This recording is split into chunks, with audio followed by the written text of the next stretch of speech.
Ole temi loko wan tia le radio sam ole ri vai ngole woli lo se antia se fulu male valu miru te o te ni le July se fulu male lua fingi ele tu ma vai ainga ma finga malo longa ole ri ya woli ma tungo fie ole aso for really ni ya so lus fulu mal tasi ole ri ma sino november lua a fe lua lima ma lo le fe ole fiva ma lo le o sai e ma lo fo ele tau anta i lo to pa ia ma lo o to ma malu ma malo atu le tringa ya te pe ole yele to ma tanga mai le town ole la si uli me foi stimuli ma wai le wata to ma tai si uli foi ia le fiafiana nei a fe ole nei ma futa mai le tua le polokala me le fia mai ma le futelenga ya te ole ma wai le avanoa e so tai e toi le fianga ile lo ia ngala mo le mana au tanga vai tipi au tanga vai sui ole tantu wala leo i Samoa ile au talaina leo le tulanga pe ole ia unga o nisi o fa msonga o antato fainga balota e pe ona lawina i le so ia unga o nisi o whaamsidonga ai tūma. Lo, whiwhila le nganga nei vahengo le wuli o lewa toi maua le isi antātou whilo inga. Ia ma le fionga yang alman. Mana wa tala vantu lo fionga i le aloli, ma lo le ngā lue, ma lo le au solo nei vahengo le aso. Ia, te pātalo pātu le tātou tulu, a mese le kutelenga se manu ia pare o papoi pōmua, a lo le tau atai, ma ia tuae i nganga ia fia lava poi.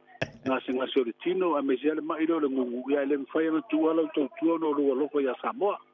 Ma no fa tang ioe ia o le tātou ngase tau amo fatasi ia e lewa pia o le tongi o le moa e ulo na awhala u fionga le alo. Ma lo le fai o le faiva, ma lo le tau atai. Ia tono nisi neo ma ta upu o le olo o la walunga e le ngata le tulu mata ia le manu le tulu i Samoa. Ai fa pe fo ila langi ato. Ngalmalman. Ia, moni whangamua, o le tūlanga lina, o lea ua sa vava o po i tangi ni whauru mai te whaamasinonga e makuei.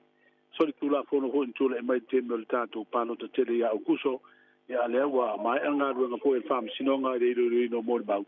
Ia lea ua amate le sona au mai wha inunga e peona iei le wha inunga po i mai le tūmalo whasale le anga lua. Ia lea fo ua longa po iei le tātou o sino. A lea whatoa wha mai ia le lawina foi o le fai unga o le whaamsinonga pālota mai le tūmalo whale alili lua. Whale alili lua lena lau nei le auri a whaasale anga lua lena lau tai au. O le unga la le wau mai whonga mua man whaafonga le tunu. O le whaamaunia mōrianga e lua sa tua i ai ia le sui foi le whiwhiria mai le pālota tele. Ia le fionga ia mai awa huimono tito a safo. Leo lo tu la i le foi o le topi minister cabinet tanga rongo whaato anga mo whainga whaiba. Ai ile tua inga ale na fasanga ia ile tangi fasanga ile fo ina fa uruina le tangi fa msinonga I morianga iva na tu ina atu esu e fa maonia morianga yono ai le fa maonia morianga to morianga umanei morianga finga fa la tua ia mo finga pi o le temina fa ia tatu palota o lo no winga la fa tu mau ia le no fo le tu malo fa le ali lua ia wa fa maonia morianga yono fa sanga ile tu ina atu ia le tangi no mo fa msinonga ia ma o ia inga fo fa salanga lo ila lo le tu la fono o fainga palota ia le fainga to ia lusi fainga palota tatu tu no mo le si se fu tau sanga lo winga no fainga palota te le fainga to va su fa maonia morianga ai o le tau unga na le so le fa tali ia le fa unga tustusia ia ona I lo ai le o le ato morianga tu ina atu no so suanga foi sa fa tino mori mau ngal manai me fai ona I toi sa no mai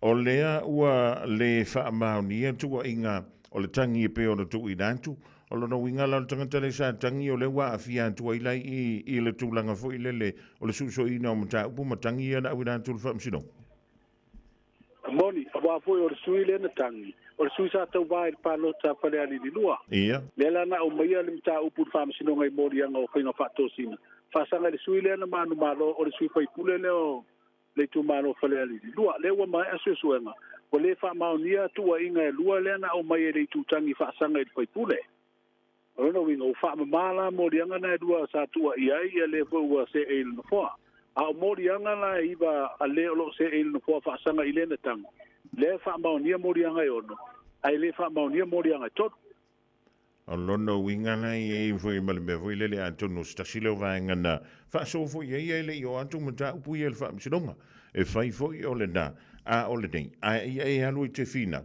ia mautino o lai mau tutu. Ia mo te lea umuri ma, o le sa o ngale o le tātou mta upu ngalwa. Moni fonga mua o le tālonga e whapena. Ai saulo I whamasinonga lea o maitua inga o whainga whato sino le palota. Ia e mautinoa. Ia ave lautangi, ia ave mori mau e malolosi, whamaoni ai. Ai ave a voila. Mai manatua. O lai te mai whainga palota le ini whato sino na e awhi ai. Ai a whai a watu le tangi, la koe a manoa le tūle te tangi a nga iei. A mai la tau mori anga whasanga ia oe.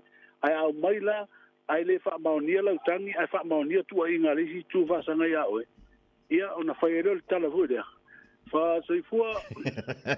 Ia sa sili ala, sa sili e lava na malolo, a wale anga I fui o.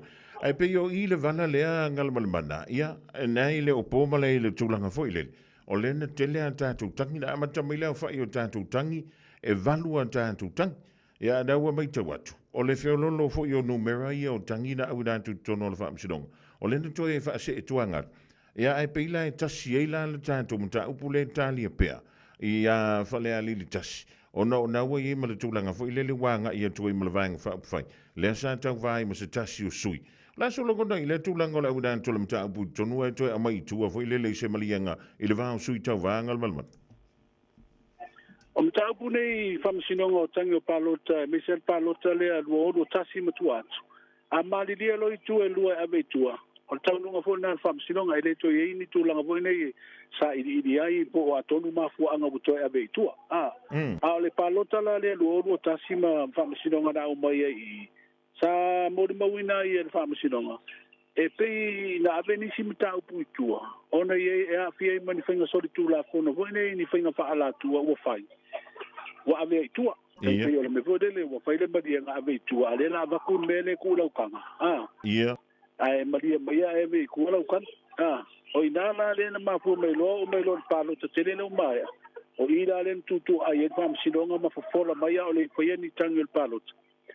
O au la pe e tatu te o e pe o tu langa yo le ave tua e tauna au mai le lei I forsanga le aloia. E fa matala menino mai lumal fam sinonga. Po a wala no wi o mafua ai. Ona ave tua fam sinonga. O lena e ta o le valu mta upu sao.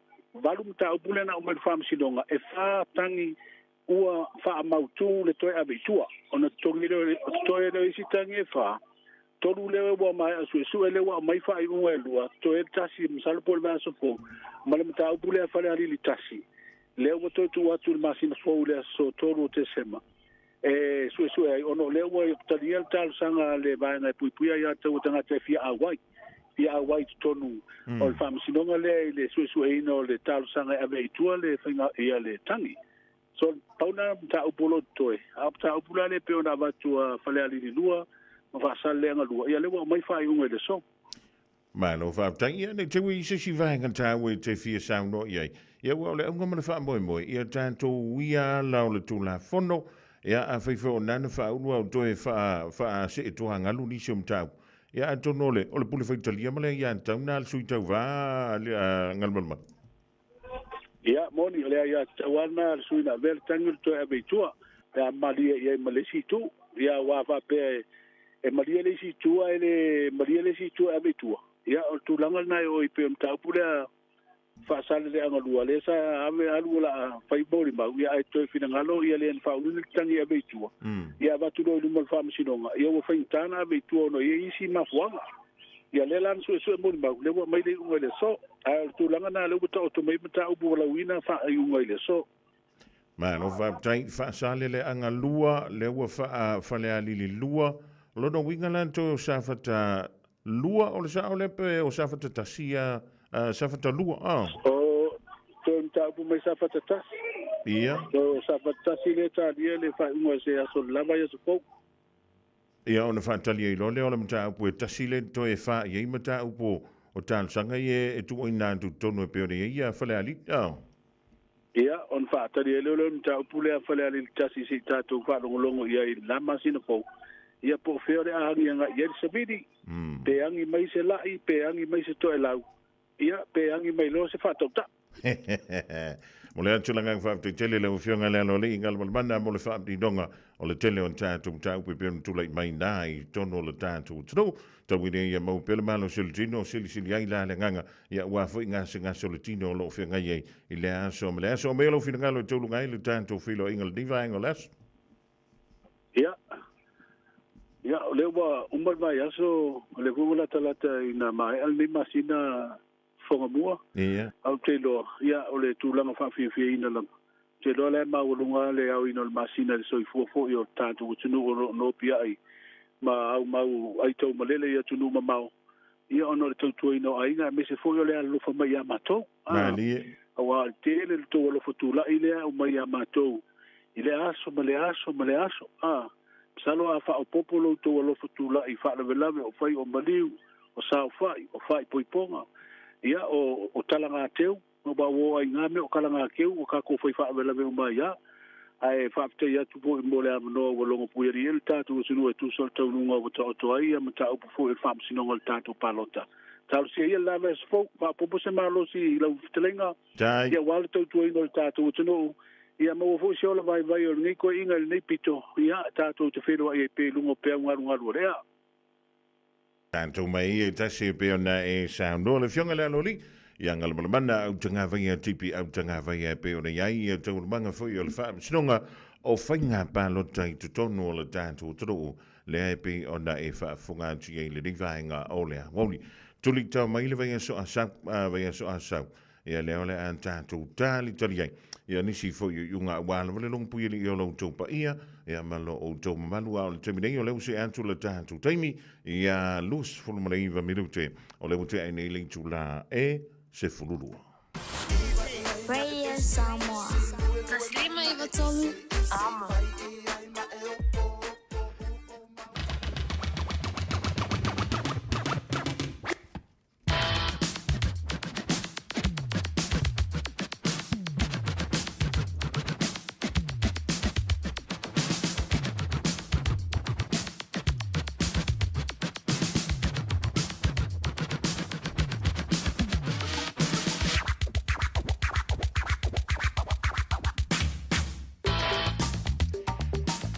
e fifilanga ngai toi fa talavan tu le dinga le woli le mai momalo fa funga anga Samoa I le tutua fa wow ala wala le ole radio Samoa tasili mai vatolu a moma lole fa yo le fiva e ma lo felo le sai tu te manga le wenga pior ka panti ai lo tu pa ia ma lo o to malu le dinga le woli e toi fa malo antu le telinga ya te tielen to ma fu to mai le town le la se yo me fu stimuli ma antu le won to fa tasiai ja, se jou die stem weer via na nee va maar lo le vele fiva ja maar lo vele to want tai lo to pa ia ma lo o to mabalu ja se foi wing holiday ja so for really land to well in a tanto fa so ja maar le jonge ja lilo ba ja va bene vele so na vitali tali ja le tulanga ja unga fa msdonga finga pa lo tai le so ja lela ua mai au na to lo wina ja unga lua ole fa msidonga momo fa msidonga le fa taule sui tova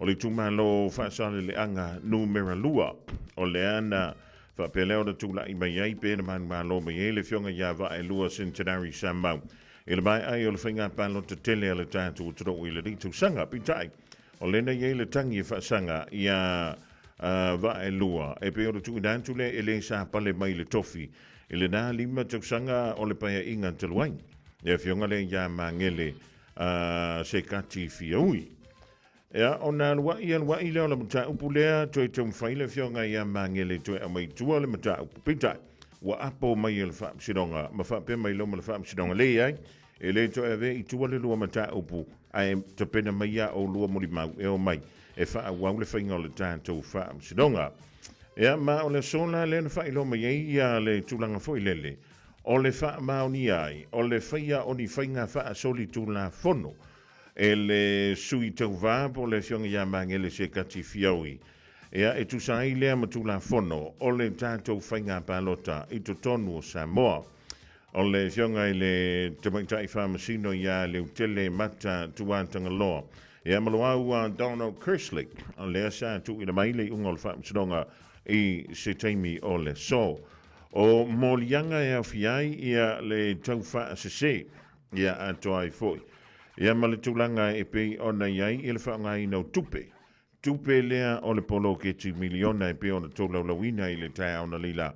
Lea na wha mauni e nisi o moli mahu le wha msidonga lea sa wha tiroina e le foi sa atu i dātu le tangi i le wha msidonga. Ia o le tūlanga la le dahe pei ona iai. Ia mai valu ia molianga o lea sa wha maunia i le so. O le whaamsidonga lona lua le whatua mai atu neina e whaafunga atiai. O lo ua whaatu mawinai. Ia le sui a whaipule o le fo i tū malo. Awa lava ia le tau evina le o le tofi a whaipule. Ia mo le isi 5 tausanga le ua savalia. Se iau lia le tausanga e lua afe lua se fulu male valu. O le tausanga na lela atu e whai elisi a tātou whai ngā pālota. Ia mai o le mani o le mutai upulo na lua le na tola lawina i le solo na iu. E se le tanganta le sātu i nātu le tangi tutong. E se le tanganta le ua manu malo. E pe o na manina o le fonsanga le fionga ia ngalmalaman. E tatanguna e alue a vela utangi o le whainga pālota i tutonu. A ia mau tutu ma mau sali ni au moli mau ua whaatulanga e langolango ina lau mau. Ia pe taila, e se le sui tau vale na au ina atu le mata upu i tutonu. A ua e se fole tangata lea ua whaatu mawina lo na manu malo. Ia wai ei le tangi e whaulu, ia e fole tangi e mawhaiona kaunta mai ai. Ia le tangi le na tu ina atu tutonu o le whaamsidonga. O le mea lea, ia, mo le tu malo le na fitua mai atu nei lawan tātou talano iai. Whale a lili tasi. Ia le ua whaatu mawina ia le tofi ia whaipule i le sa manu malo mai le whainga panota. Ina ua manu malo ia lana fina watu. O le fu isa wha o ngā ina ia whainga wha soli tu la fono e le suile na tu ina tu tonu. Ia le tangi i le whainga panota i le wha msidonga. Ia ma o le ala ufai mai i lo maletala. E le ngata ina whaatino ma le toi tutongi nā tō tupe e le na whauluan tu e le tangi. Ai, e iei malona, o lona lalea, e whaistang tā o le melea, e le ma whai o na toi whaulu le suafa, i le isi whai ngā pālota, i le 5 tausanga leo lo lumanei. Nei, o lona winga, e lua le nei paia inga, e le ma whai e le sui e malono mai i le whaamsidonga leo whai ngā pālota. Ona toi tu lona swafa e ape tu i lunga lona au e fia tamoe i le whainga pālota. Ia, a tonu ona ua marino lau whaafunga mai le reivaenga o lea wauli. Ona tutoe e la ia lea, o isi an tātou manta upu e lua, e tasi le tō laulawina le vea so fau. Ia ma le tasi i le masi na fau. Ia, le manta upu le nā a whale a lili, le wai ei nei tonu, ia ma le whaalave, ala vaenga whaupwhai le i HPP. Ia, le watalia le whaamsidonga, le tolu wai nāo vaenga o le a whaia i le ilo ilonga i le nā masina fō le masina o te sema. Ia, o le tūlanga le da, tālia ia le unga o le whaamsidonga, a le tūma lo whaapaloto sa whata. Ua whaisi ia ua whaisi leva, ua leva na tātou whaafunga iai, ua mai a whoia de tōlau la wina ia lātou mōli mau.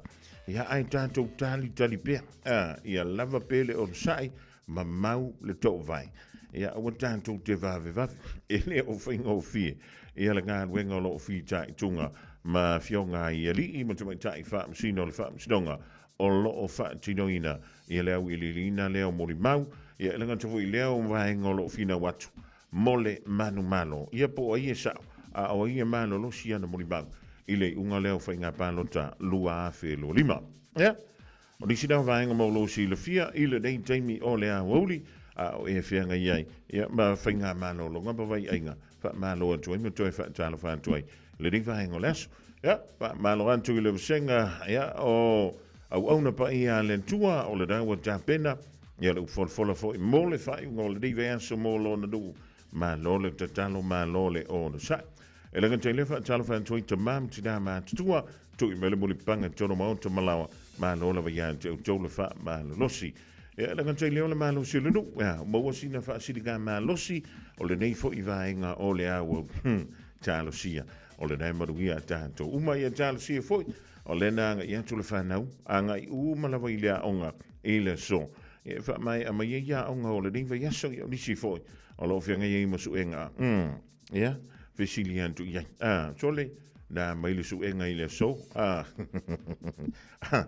faiva o ngai fai ki finga la ula ki nga matuteu fa mai o fai le na to stai ia e mauti do le mea na ia nga ilo antali i polo wa fine fai ia na mea onga io ngi ki wai fa pe o lo wa kali o ka o kai ska mi ki nga le lei si o wa fine o le ma moi ai leilo ele o alu i o le farekusi ele o alu i o ile a onga la alu le farkifa ia on va pemba ye le o tamai ia o le meva ina sa wi o lo to ina male lo matu ia va io a sola ai lo ko fai le vai mi fai nga tale dei vai tau o no lo sa o so te inga tamai ia ma nga tu pulanga ma te kono lo si lo tanto fa nga ina ia lava fo ile on sa ia i tanto ma tu e sa ile vai fo pe a fai o tau fa long te tata miti ia a wani e va velo wita mai tu la ia tu lo ia ma fe ave i lo mai la to va i se ka ko ia fia tu la fon ia ona le manu ia ile ma le fia ka ko ki si ma tau sanga fo o le wanta pena mai foi ile na ma sina fo ia tanto ona sai ia ma tanto fa pale ia ma ka ko fa pepe nga ko ila vel ngi va ngola u o le bali na me nei foi nga palota lu le skama a vele skama ai o mai fo ai wa ava ko mai sikam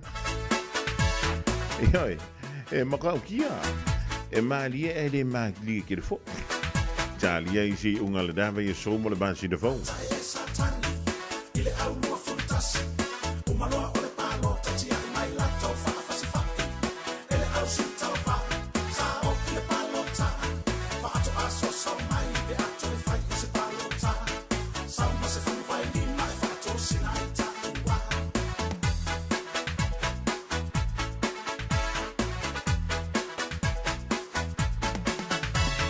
e mania tele yaso i fai na palota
Lu I tau mō le aso.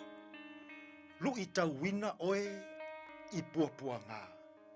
Challenged by suffering. O le tusi mō mua Peteru, I lona mata upu e whā, a o lona foi upu e se furu maleiva.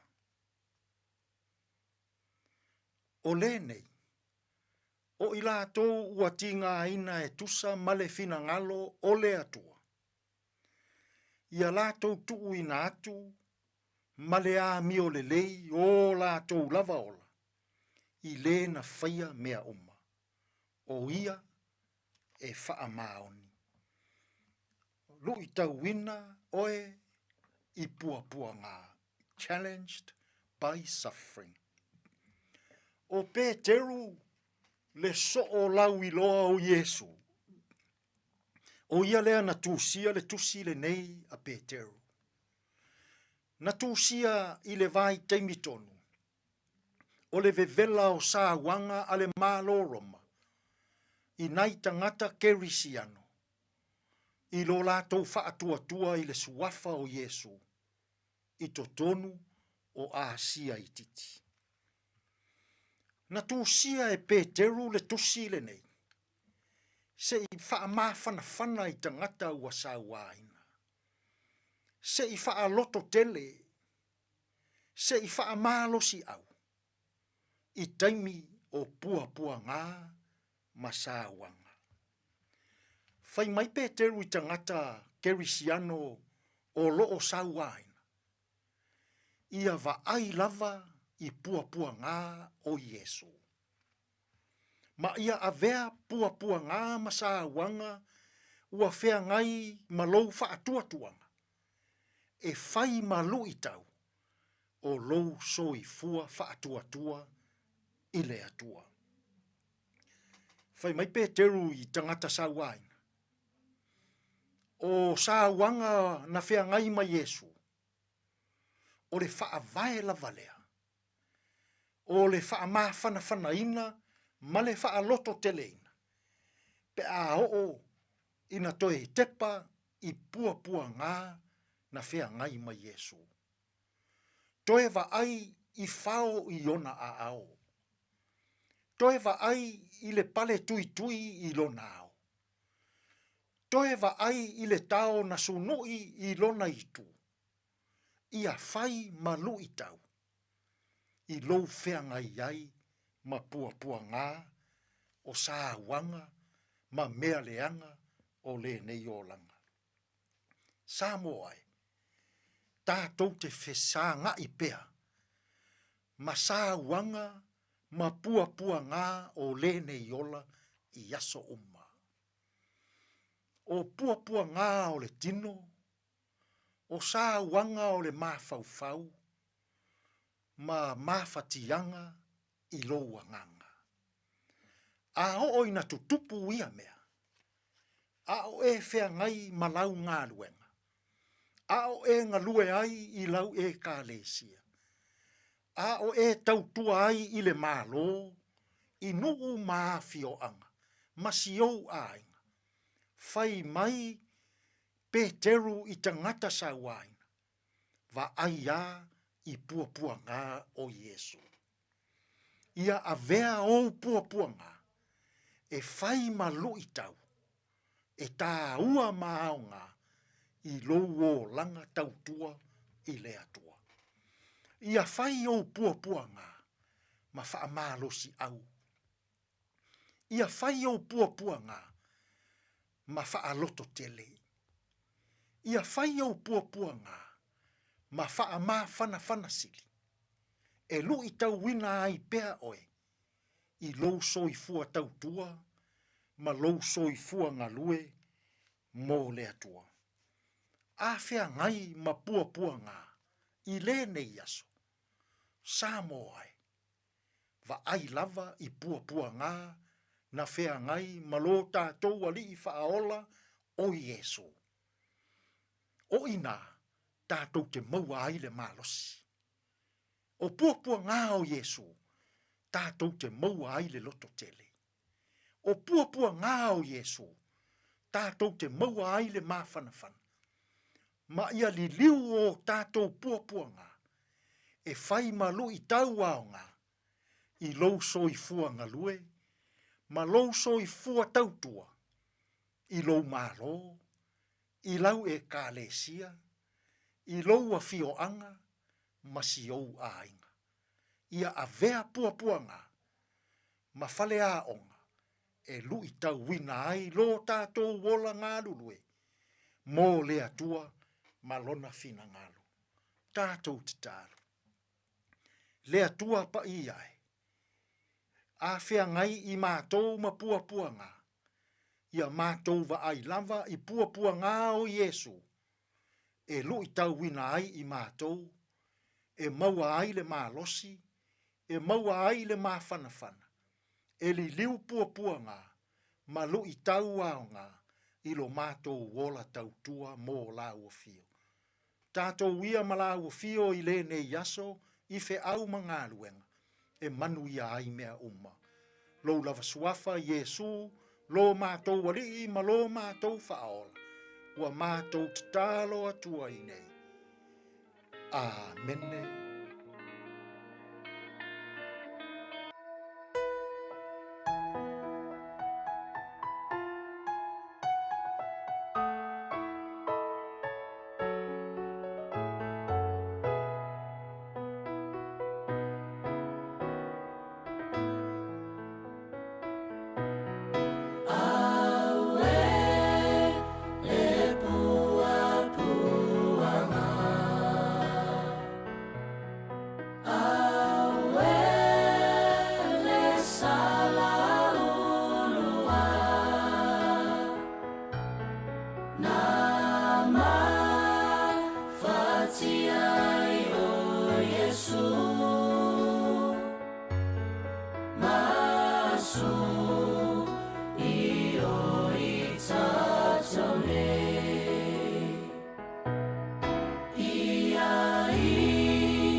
In this update, schools in Bay of Plenty's Katikati are in lockdown as armed police respond to an incident. In a social media post, Katikati College says it's following police directions and telling people not to come to the school. Katikati Primary School and Robin's Nest Early Childcare Centre have released similar messaging. Images show armed police have blocked off Beach Road at the Polly Crescent and Park Road intersections. Firefighters have again walked off their job in their fight for better pay. Members of the Professional Firefighters Union have taken part in a 1-hour strike that began at midday. Tobias McIntosh has been with those picketing in Wellington. The message from firefighters and their supporters has been clear. Help. On a warm and windy Wellington day, staff have gathered on Courtney Place, many still in uniform, to say they simply can't keep up. They say there's not enough staff and working trucks to safely keep stations operating. Car dealer Turners has achieved a record first half yearly profit despite a challenging market and less demand. Turners' profit is up 13% at $21.9 million and it's on track to record a full year profit of around $60 million. It says this is helped by its advertising campaigns that grab people's attention with catchy music and the character known as Tina. Chief Executive Todd Hunter believes the result is a Turners story rather than a reflection on the industry.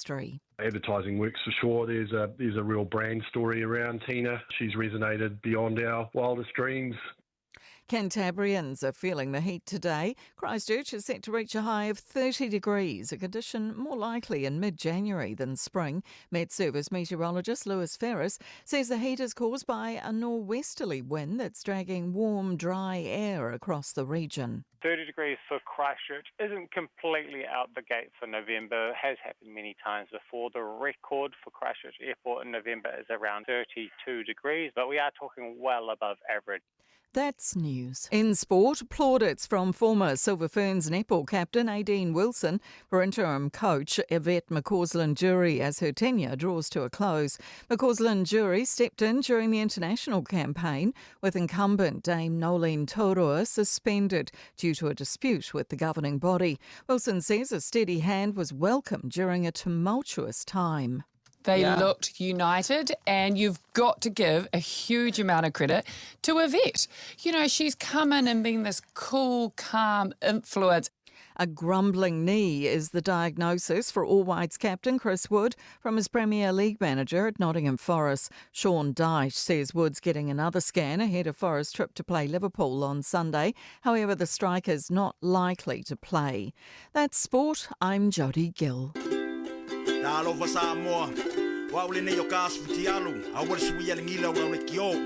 Eva mai ina se fudu lima iva kolu, amo, Radio Samoa, bevela a. Amola ekeika, ai sauka sisiva. Sama hupa tunaola kwa wewe.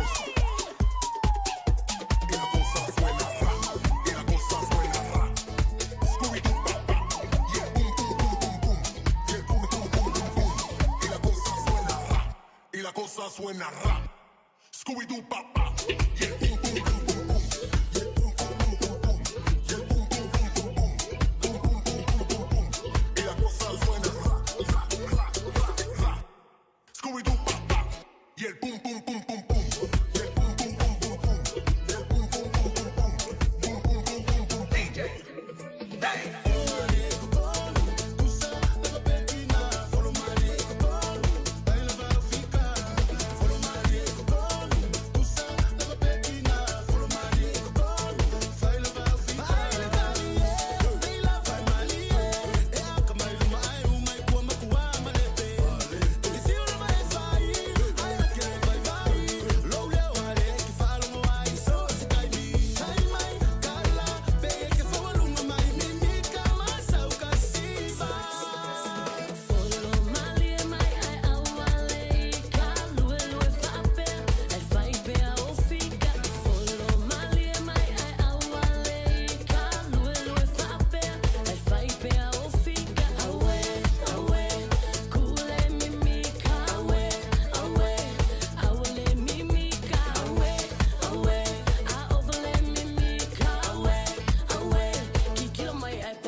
Kature lang isa-isa inimay.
Sukawani na le sungaya spawn breezy le ding fang o la woli male pesen la upele e apofia ya oia wa ke arkasi ke ko sama se lunch ya o le vo wa kauli no a ko me fa ano la to yo le fa Sultolo mi tu tene le July tasi o le wa va tasi mai le sa o le telenga ya le ala kusofia le o le tu tomlo danga le Enterprise Motor Group i mercau o wa foi le fa la no ino le la tu va tala va tu e la telenga lela malo le ganu malo fe fe ya malo foi le tawatai la o fa o bua ya mana ya mai le ya so ile tu la ngole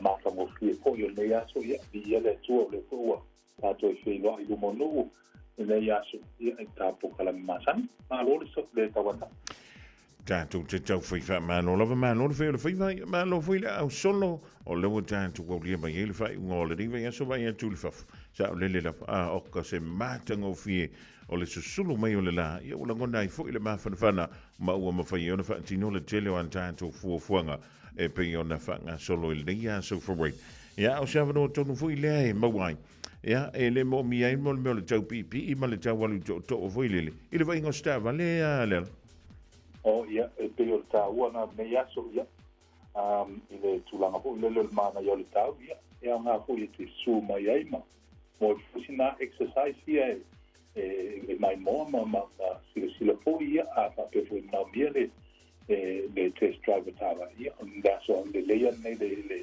au nga le test drive nai o tatu tavale o le yo tau ia malo halo sai malo le tau tai ia o foi level ia la ngana le manu ru le tava le pen test drive ale ia sa le lava ia fi o me mana ta ua le test drive o le tavale ia i loa ai ia me fo ie e to fa le im tu la o pena ia a me se fo ia tu la le sia ki mo features ko lai e o la pe o na matemata i lunga le tato website tu la pena Lele ia malo va tai o te lo fo yo fa nga yo le yeso ya le te mile pe fa pe le to ya mala udanga fo ya wa ya le avdo ai o le pa ya malo le tanto tro la man to tempo ya ya sa ya la wa to le ngel ya o ya after mo le ma to wa no po ila usalaina ya fa ta lo fa fo ile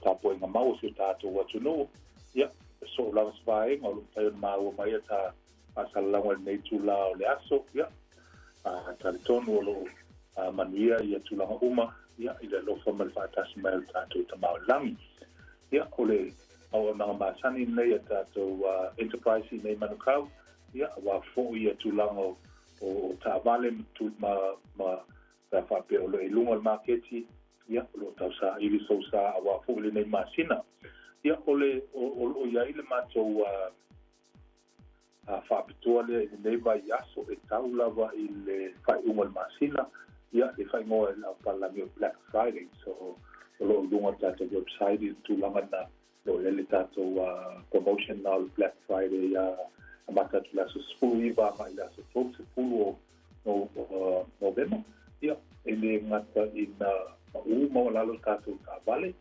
ia o le tu langa po le Olo ia e tatou cashback ia mtulanga papena ia e whai ai lau ki linga ia e amata tua i le afe tala mai le toru afe i taabare taitasi ia o taabare pumalava e tauria atu le kaimina la suiva mai le aso toks food ia e tokolo mako taabale ia e alua tua i male food tank of fuel ia o le si mafa ma avena ia e tu amata tatou promotion nei o fa un nei masina ya wani tulang masani lava ya o so se la sene mo wai lo vale ya e foi la feeling ta tu promotion de ta ya nei tai un na via se ven yo no telefone fuanga na ainga ya o al fa un o sanga ya tulang sa pena ya lo pai foi na the option na ta to ta vale ya ko wala vale me ko na miam tulang sa pena ya na le sene la wonde na via ta finance ya le vai tau ia the technology to la papia ya o le na via la sene ia lau internet banking ia ia le mau ia ni statement ia bangai nai tātou tamā matina matua tātou e pai na access le internet banking ia o le ngaingalana na pai na print mai ia le tolu masina o le bank statement nei mawhai ona whaamai o ia tātou tausanga. Tio tausanga fōi e te 12 minute ia o hore tali o lau tausanga ona ia e lawa le tātou i le House Finance ni whai ona whaatino ai ia tātou tausanga mtulanga whapena. Ia o tulanga masani ia o ala tātou i le fitua so le vai aso iwa i le afu le lima i aso taitasi ia so no winga i mawhai ona mau mātou i so se aso e te su mai ai ia ai tātou pa ufaktoa nā o iai i mei fo i a whaingon masina ia wafo whak mā avenga de maru te tātou atunu ia i tūlanga le ngata i matau mō kia le peimeni ia ai pena fo i tūlanga fo i le o le kai mō kia i pāketi fo i anai aima ai mai sen mei taimi le taunta le soi fuanga ia mō nisi whamtalanga ia pai ona e viri mai tātou o mera matani o Valtelau, ono Tasiono, Pata Sivan, o Valtelau, ono Tasiono, Pata Sivan, ia polo sumai fōi le tātou tuatusi, e lua tātou iāt, o lo so'o ai o le lima ono fitu ana i le lima fitu tonu, i Mayfield South Road i Manukau, ia, tere mano anoa e tātou tāwale, matatua i le fitu afe, ia tātou tāwale, ia, e pai fōi ona moa lunga tātou website, i le Enterprise Card Holder NZ, ia kai na whaatino mai ia lau tārsanga i runga o le website ka whapete ngau. Te mia ia le finance whatu peina lo sa. Ia, o lo mātua ngā luen ma le sunga le pule ia Terry Corn, mātua ia tau o papo, ia mo nisi whamatalanga i le tātou numero tau o lunga, ia vili mai ma talanofo i lau lawa ngana o ani se tūlanga i wha hilo ia pe wha lama fo mo sila fia lau telo sia tātou atunu. Ia, whangambua, ia, tai tele mo tātou awanoa, tai tātou le tio, ngā luenga whai pēr, mo wha lau iloina fo, i so mātou tau tua vai. Ia, lo fungia ko ele tua, i tapo inga mau se tātou atunu, tātou e wheiloa, i se tāia o mua, ilona lo whamanau nā ngā lei. Ia, pasoi fuaina, whangoa. Ia, marungi tele lam singo toa, misula ngā tū le whai, ngō le rivi, yaso le tofa, ia le ala uku Sofia Leina o le tautomana udanga a le Enterprise Motor Group i Manukau e le mawhea na e misia e lunga o le tātua wala na o le Great South Road e saili so sa e le ngata mo la so e a whapefoi i le whai ungo le riva yaso. Radio Samoa Tasilima i Watolu Amo Radio Samoa Tasilima i Watolu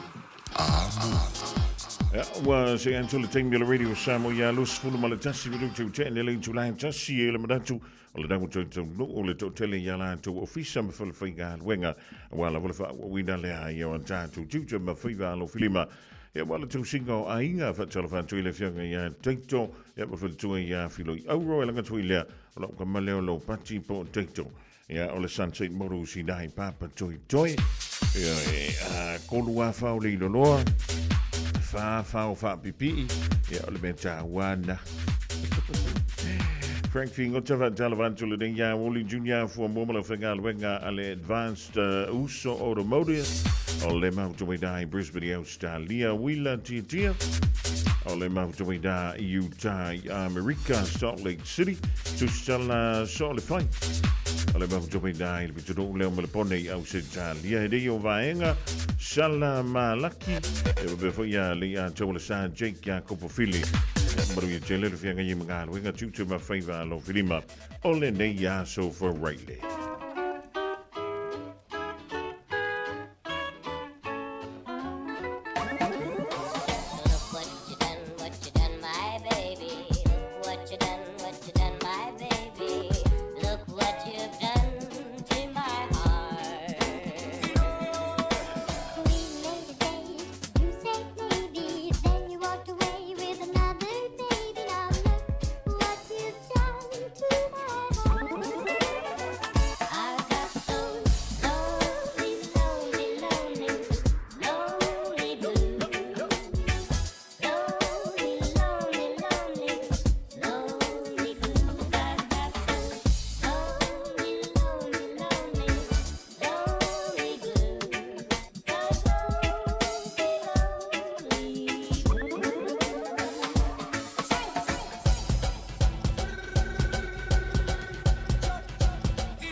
fe ai lava o e fuia ua fa'alata i le sipula vea vea olo o i le fa'ato'aga o le lupe lalelei o le mo e taufelei o le momo ua lele ma ua fa'apepepepe le masatele le tavae ua pa'e ua lele atu i sasae ma ona fulu o tomuli e umi umu pa'auli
Tony lau pinangalo tapa ai poipo Avane ile malo Ele anga ole tatua Etele ai ole ti akolo pe Pai sa pepe Ole pepe ole po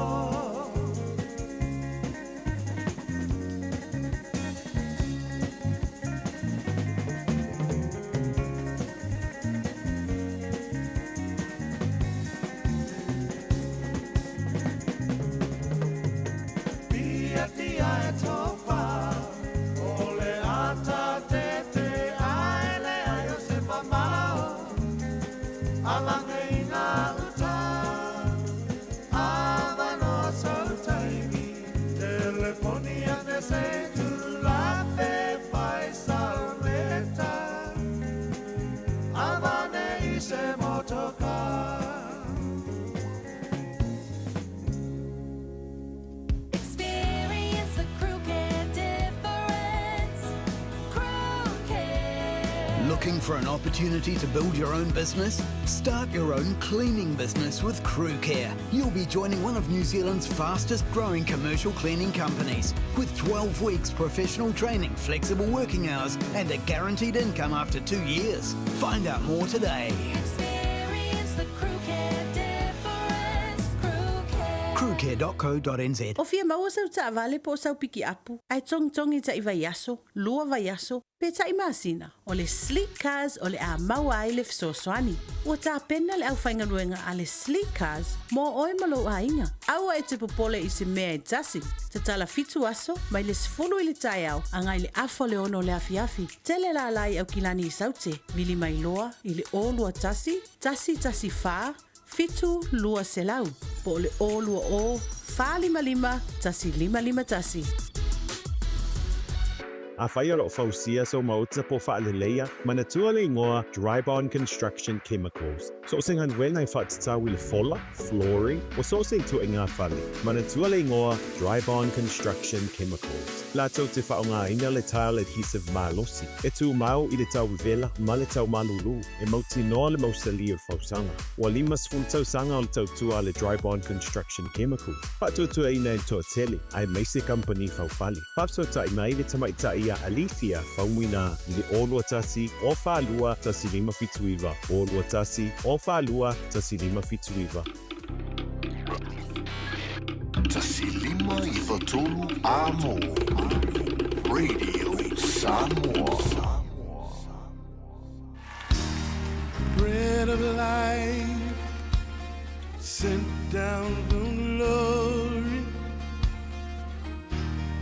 Many things you were on earth, a holy king, a carpenter, but you are the living word. Say it now. Come on.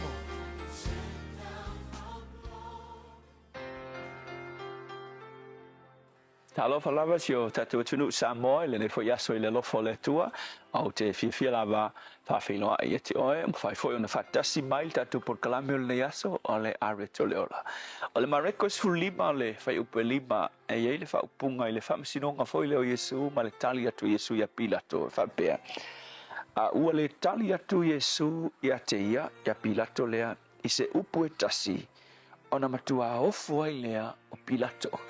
Ua ofu pilako i le ngungu o Yesu i tua inga ye fesiri atu iai. A le upulamo o le asul nei whapea e le o tua inga uma e te tauma whai e whaasao. A whapete wa ai le whamasinonga e Pilato o Yesu e me ke mai kaumanga i kere a Yesu. E le o tua inga uma na fesili ma fesili uma na talia e Yesu. Na iai fesili na talina e Yesu. A iai foi fesili na tele Italia. Fate ta ingala. Ina ua fesili Pilato. O oe ea o le tupu o tangata iutaia. Nga mangingol kali Yesu. Nga kali Yesu, ma Yesu. O lea lava whapeo nga e whai mai ai. Ai ke uko fesili Pilato. I le tele o isi mea na molia ai o ie tangata iutaia. O le mea langkup whai mai. Ua le ai se tali a Yesu, mai ua le tali atu o ia i se upu e tasi. Me ia ku ua ia ai e tangata. O le fesili ai se anga le koe kali a Yesu o le tali.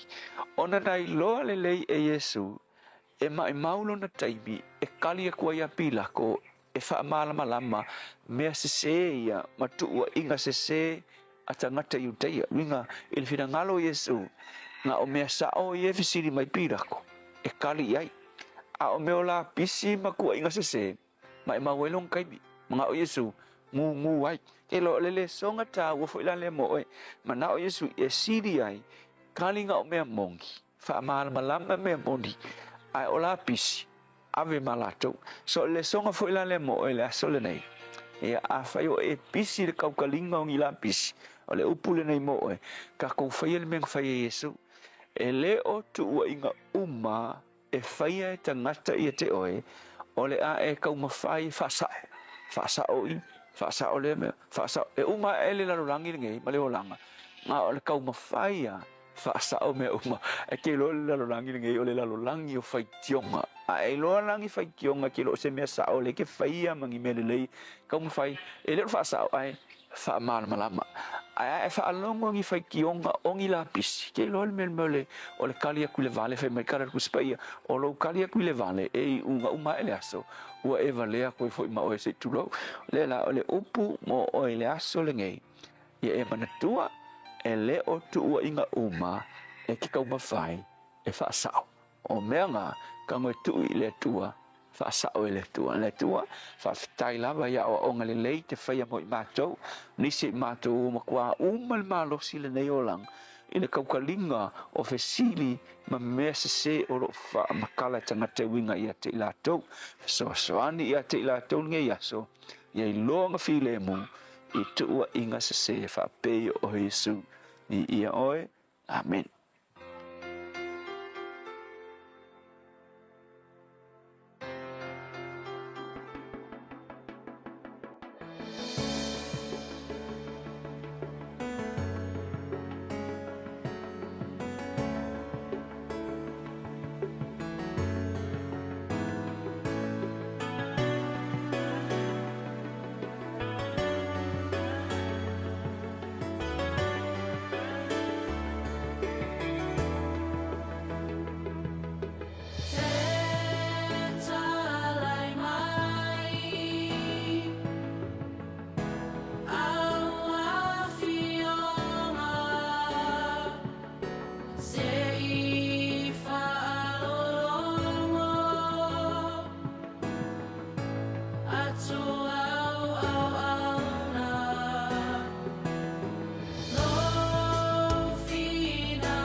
So from Maliel, First Samoan Full Gospel Pentecostal Church I Weymouth.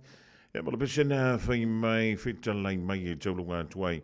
Le polka la mina o le average o le ola mo oima o le reia so for Riley. Be on taberina mafunga na tu le sunga le fai au ya pasta la fai le Copal Assembly of God in Lanoi Savai. Tau le sio i so na ngā mo oima o le tātou savlinga fa le nganga. Mi se fu le savlinga fa le tino. Well, fantasy men I lue le mafio to wale me kasi ya e ko le simia o le menga le kele ngangi ngef we ka ko chan o le ave le me kasi le ave uma me lu ar me kasi o le wotu is full fitu minute o na tale o le jula e lua Malo soy fua o se fufonga Samoa Radio Samoa tasilima iwa tolu amo se kia Radio Samoa. O tau wai nisi o tātou whaalinga ma whaasilsilanga wala wale longa puieli e lo topa ia ma lo to malu e nisi o wha moe nuu ma fio anga wha pefo I ainga ma whaalaput putonga wha tau wina e le nganta o le wha ingo le ringa yaso a o le reifo I masina o November. Mumuanti e tātou whaalinga o le rivaingo le hawoli o le kamale fia tele iau o le meka o le me free.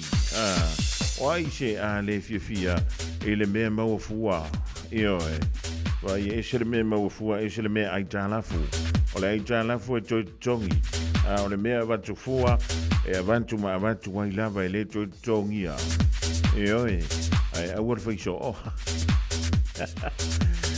free whanau lunch woma ai ngai au kilani wha mau wha le leia so wha toni e le whanau community lunch e maua fuai tau mafa vevela, ti vevela, fuala au aina, lava second hand, ia moenga. Ia wale tele o isi mea o ngā mo lau a inga po lau maota. E maua fuafo I le face painting, mo le anga I atu o le whanau. E leise tupe whaanu I lea aso ua tāpereina. O le aso e whaiai o le sa asau nei aso lus fulu ma le tolu, o le masina nei o November mai le afo se fulu rua, a ngā I le afo le lua I le awauli. Le whaiale I nā le Eastdale Reserve I Avondale I lona kapaka. Lona winga tu ua lole lotu. Ya, masaru, elele I ala masaru saru I o le lope ke I ua maua sau mea au ngā.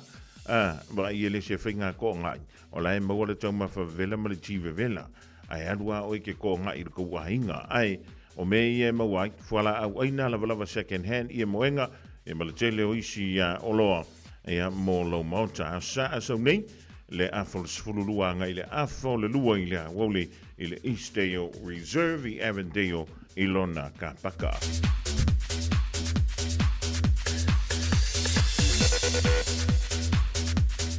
Silsilanga mo I lanto uma e tupunga mai talataina nofo maui mai tuatu inga mala talataina I matawhanga I ulatungia I ale pata o loa lala I Samoa, America Samoa ma so se tafa o le kelope. O le awhia le tātou taladanga lona lua I le tuantusi o le Church Unlimited Cafe I le tolu pa 5 Teatatu Road I West Auckland e whaia le astona I le veias fōua so lus fun maliva o November I le tulai se fululua I le awoli. Ma tau te wala awa tua I le awa ma le whaaloalo I le paia ma le mamalu I o tautulanga whaalupe a fio mai matala au mai o lole awe mai o le ale whaatali ai I a fuafuanga le tātou ainga poto. E morisi whaamtalanga whaasota iane I le olua fitu whaalua o tasi 5 luono olua fitu whaalua o tasi 5 luono e apo Australiana I le o wha tolulua valuiva iwa lua iwa fitu o wha tolulua valuiva iwa lua iwa fitu whaamtailo senia e talataina valusia talataina o le ala I salanoa William Palmer tu inga malawa lotu talataina mai fopo ono sai Palmer.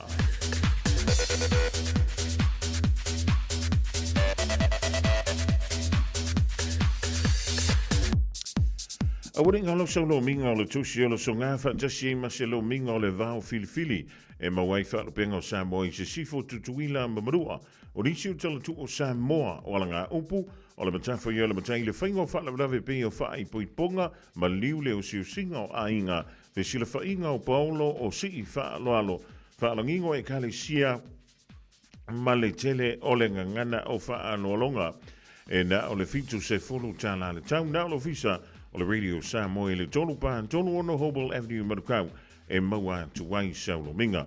Morisi fam talanga wala mai le tātou ofisa I timi whainga anuenga I le lua ono lua tasi lima I watolu lua ono lua tasi lima I watolu pe tika iane I le tātou penga tawha I langi o le shopradio.samoa.co.nz shopradio.samoa.co.nz e whai mai e lau oka whaawitai.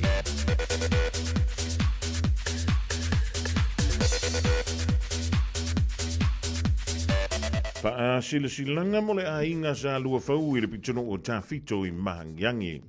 Ma tau te whaatulo wantu I lau whaafunga Samoa tulau na lava.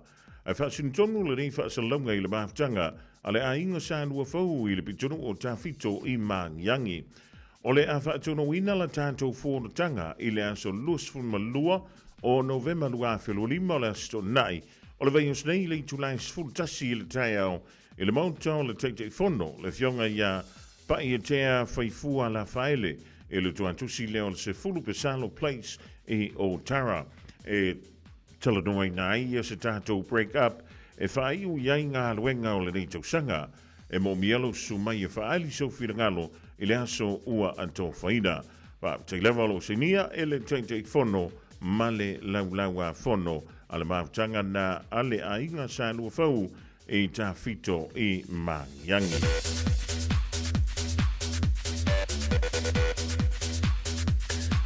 Ma le tātou whaasitsilanga mo le muli leo tonu mai le rewhainga le awoli mai le a kopa au ki lani New Zealand.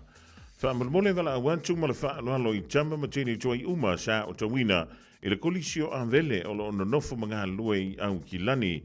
O le awhaia le tātou whōna tanga mo le muli o le rito sanga I le astona I aso lua se fulu ma le lua o November I le itulai tolu I le awoli a ngai I le ono I le fiafi.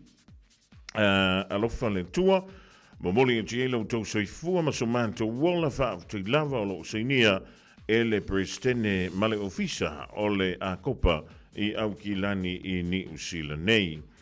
Ea o le tātou wha silsilanga na ea mo le mautanga le atama mtini tua I kolisio avele e pe o na au mawai ma nopia iai ili au ki lani nei.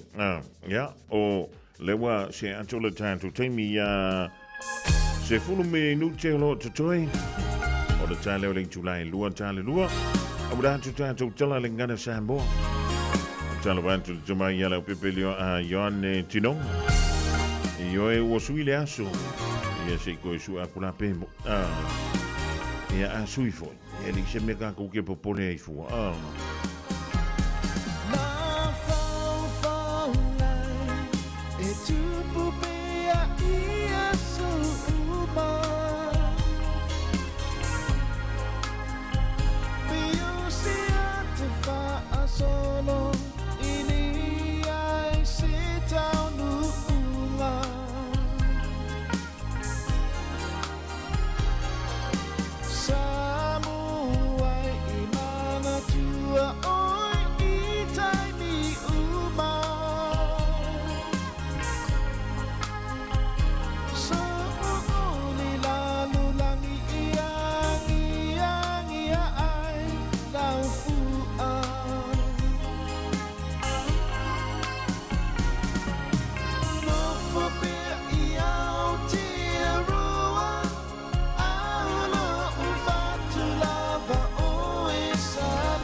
sia ai te unu ulo ufa a moe moe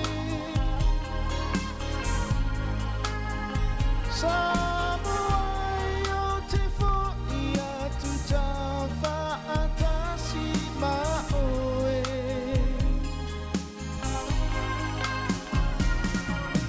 Nofo bea I au te arua Aula ufatu lava o e Samoa Lo uatu nu uau te bimita bea ilo ingoa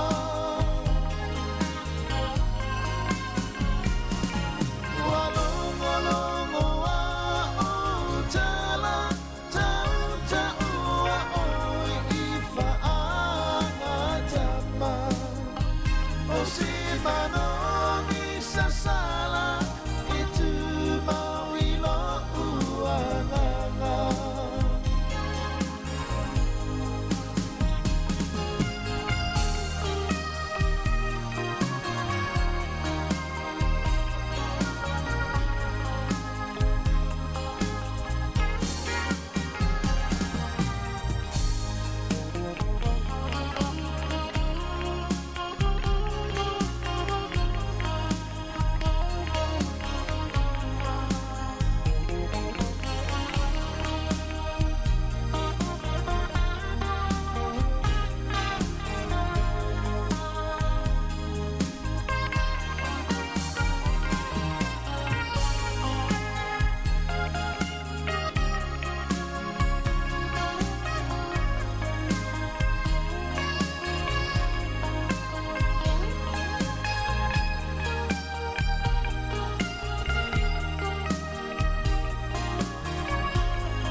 Watch this.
like me.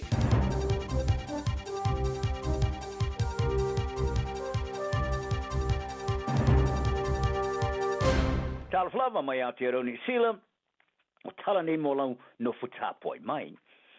O iei ni tāpanga mo whaatosina mo a o ngai whaia ma le sila fia, e wingai whaatu vevesi whaaloto I whale tonu ainga. Ino o mai ona whaelo I wha mau monga fau I le ta telo nei whaatu vevesi I le kelope. I le li poti fau ma le whaala mutonga so I fo maroro I nā le rangi, le World Health Organization. O mawai o le kwato dinamika ma time. Sa wai na le whao lima ma sa wanga I a mionga whao nungali. Wailo ai, ele eise whaare leo nei wha maumonga di tono le luas futau sanga ua mawai. I Australia ma New Zealand, e luas man whaatesi ma le 5% o tina matamaitai. E sa wai na I a mionga whao nungali, ima sa wanga whao lima. E whaia ia ia lato lava te to lua po paanga. O le te iulo le sulfa ingo tina matamaitai le Women's Refuge and Jury. Wa le fia I nei wha maumonga a ele o whaate iain. Sa ia whailo ai se ilonga lava. Wo le te me maramala mai li tu pau ka malo loa. E lato te leo na ina, I au lato te to lua ma paanga. O le a lea I lava se swinga e yain. Ma ia ta wai, e tele se swinga o sifi I ai tūlanga au sia nei I au te ro nei. E winga I a mio e a nga I le ulo le te paa, ma le tango fia o le ava malosi I se tūlanga le lei. Ma ia ta wai, o le vahenga o le swinga, o no le tele o whato sina u umi to e tonga tae whaia. Ma ua manao ai ini tu aingo whaatinonga whaapea whaia. Mo le vau iai o le whaatu vevesi, whalo toi whale, whaasanga I tina matamaitai. Ua whaaria le ofisa o toi loilonga o onga le Educational Review Office, e au ina malo o na mawhauwhau, I le la sia se isi stepo I lana tapu, I le whaunga ina o le telefoni whaavea I mapoloka tamaiti marisawhia I wala so ta inga lau tele, I teimeo I tu la onga. O le ripoti o le toe I loilonga o le AVC o telefoni whaavea I mai potu a onga New Zealand, le do not disturb a review of removing cell phone from New Zealand's classrooms, sa whaamatu ina I le asona nafi.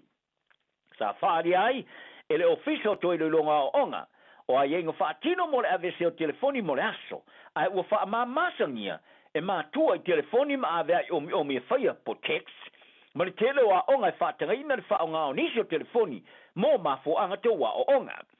Whaaria le ripoti, o le iwa 10% o a onga e whaasa ina tamaiti mai le whaonga ino telefoni, I so se teimi I aso a onga.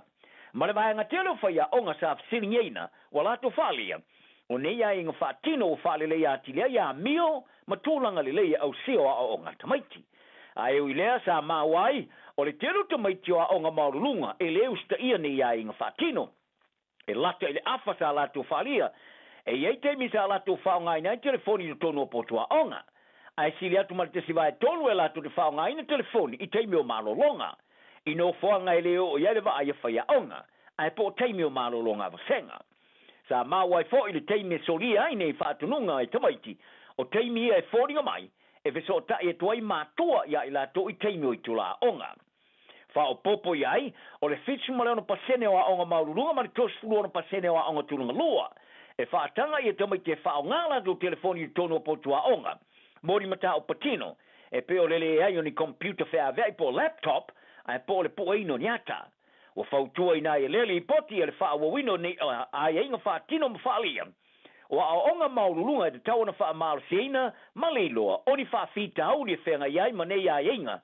A wa se la sanga pito sili atu le nā, e lo ai lo nao ngā. Tala noa ia o onga o le whona whaatonu o le anga maulunga o le onga tonu, o le onga tonu ni tau mwhainga e re mao mia ma I tuatu ma le onga. I le wha liwina le isa onga tuma onti po le charter school.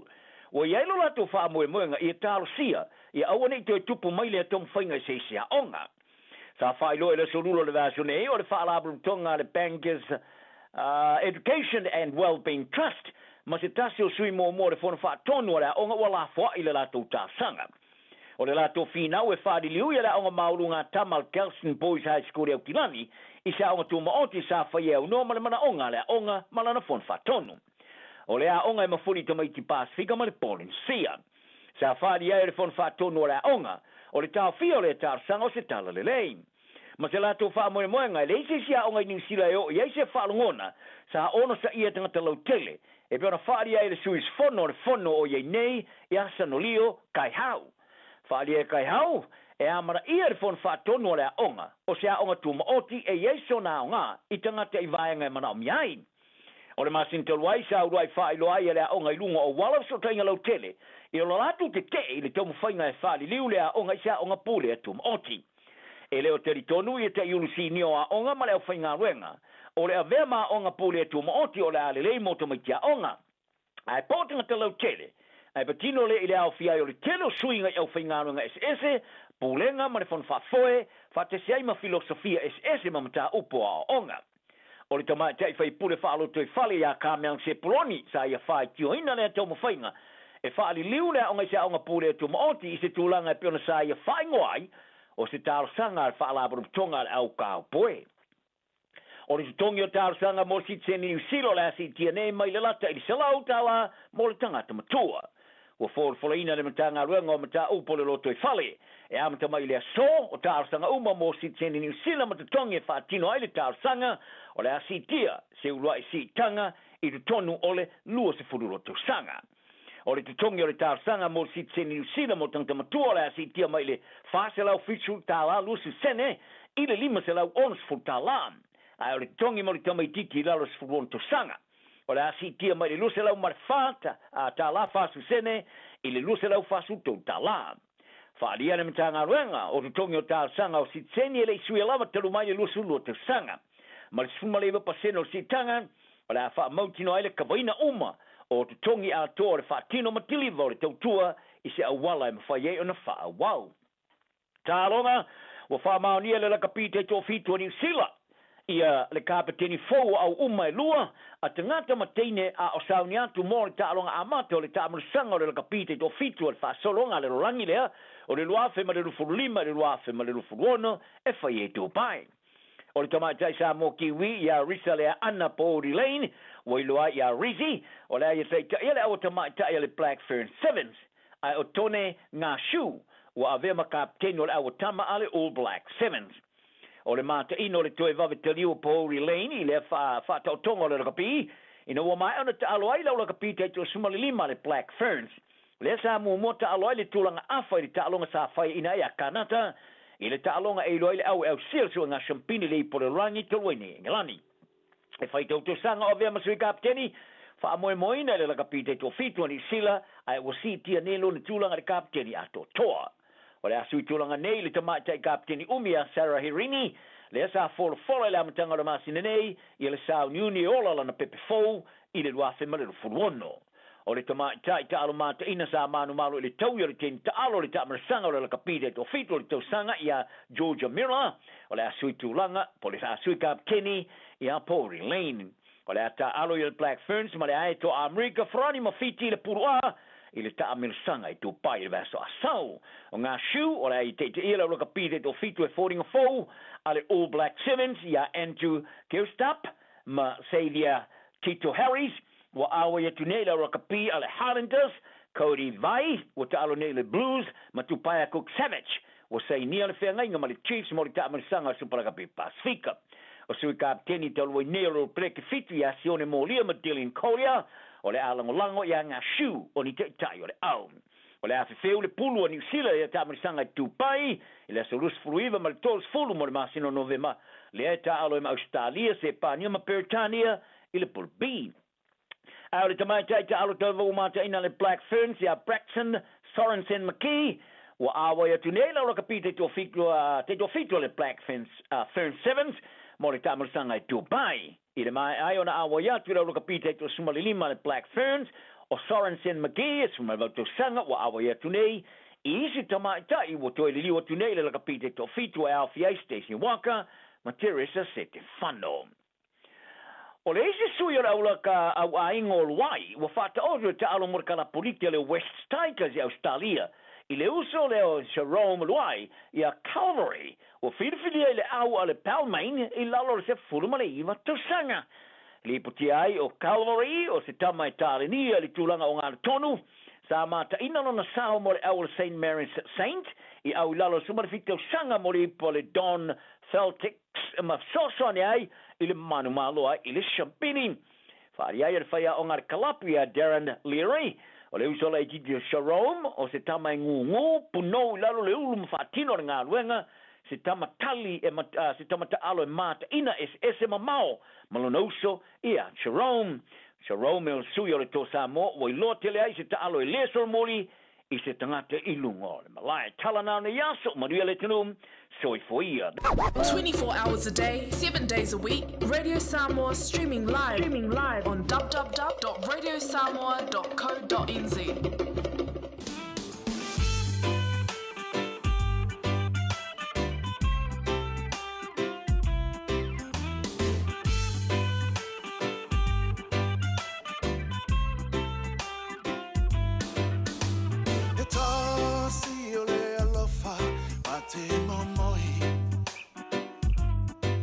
Aole onga te tonu lo fatu wana oi.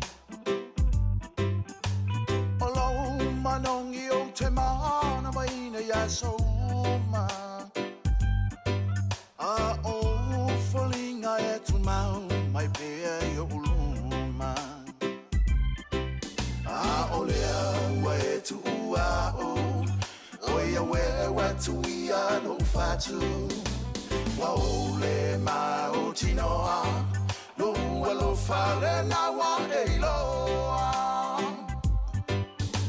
E tasi ai a fe, oele auro, lo taimane, la upele, sa usese, ya la foane.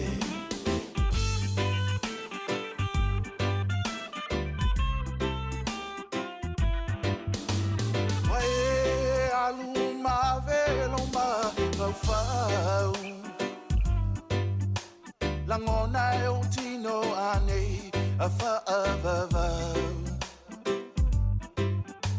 Wasau tualasi o uma fau fauna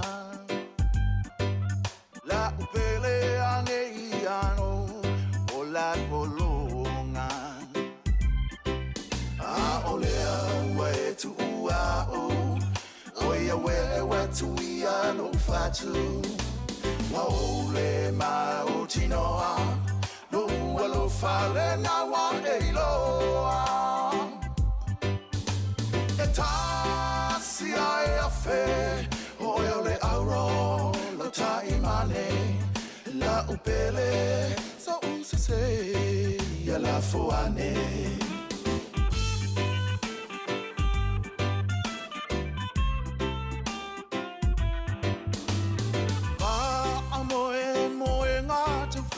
Taupo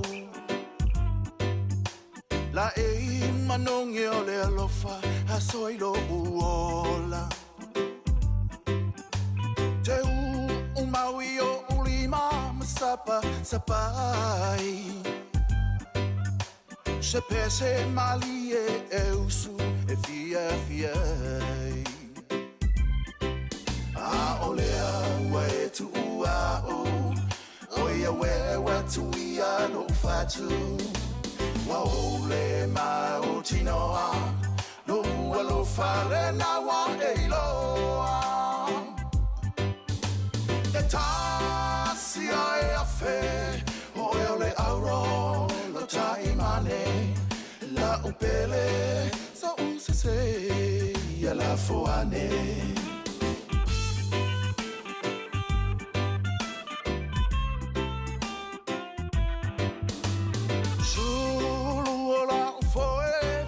Faina oe Wai umea watini lo na taunonga O ani alofa o totoe ilo uloto Uale toe au ngā upulele atua poto Awa olea ue tu ua o Oia we tu ia lo fatu Wa ole mau tinoa Lo ua lo fale na wa eiloa E tasi ai a fe o e ole auro lo tai mane la upele so se ya la foane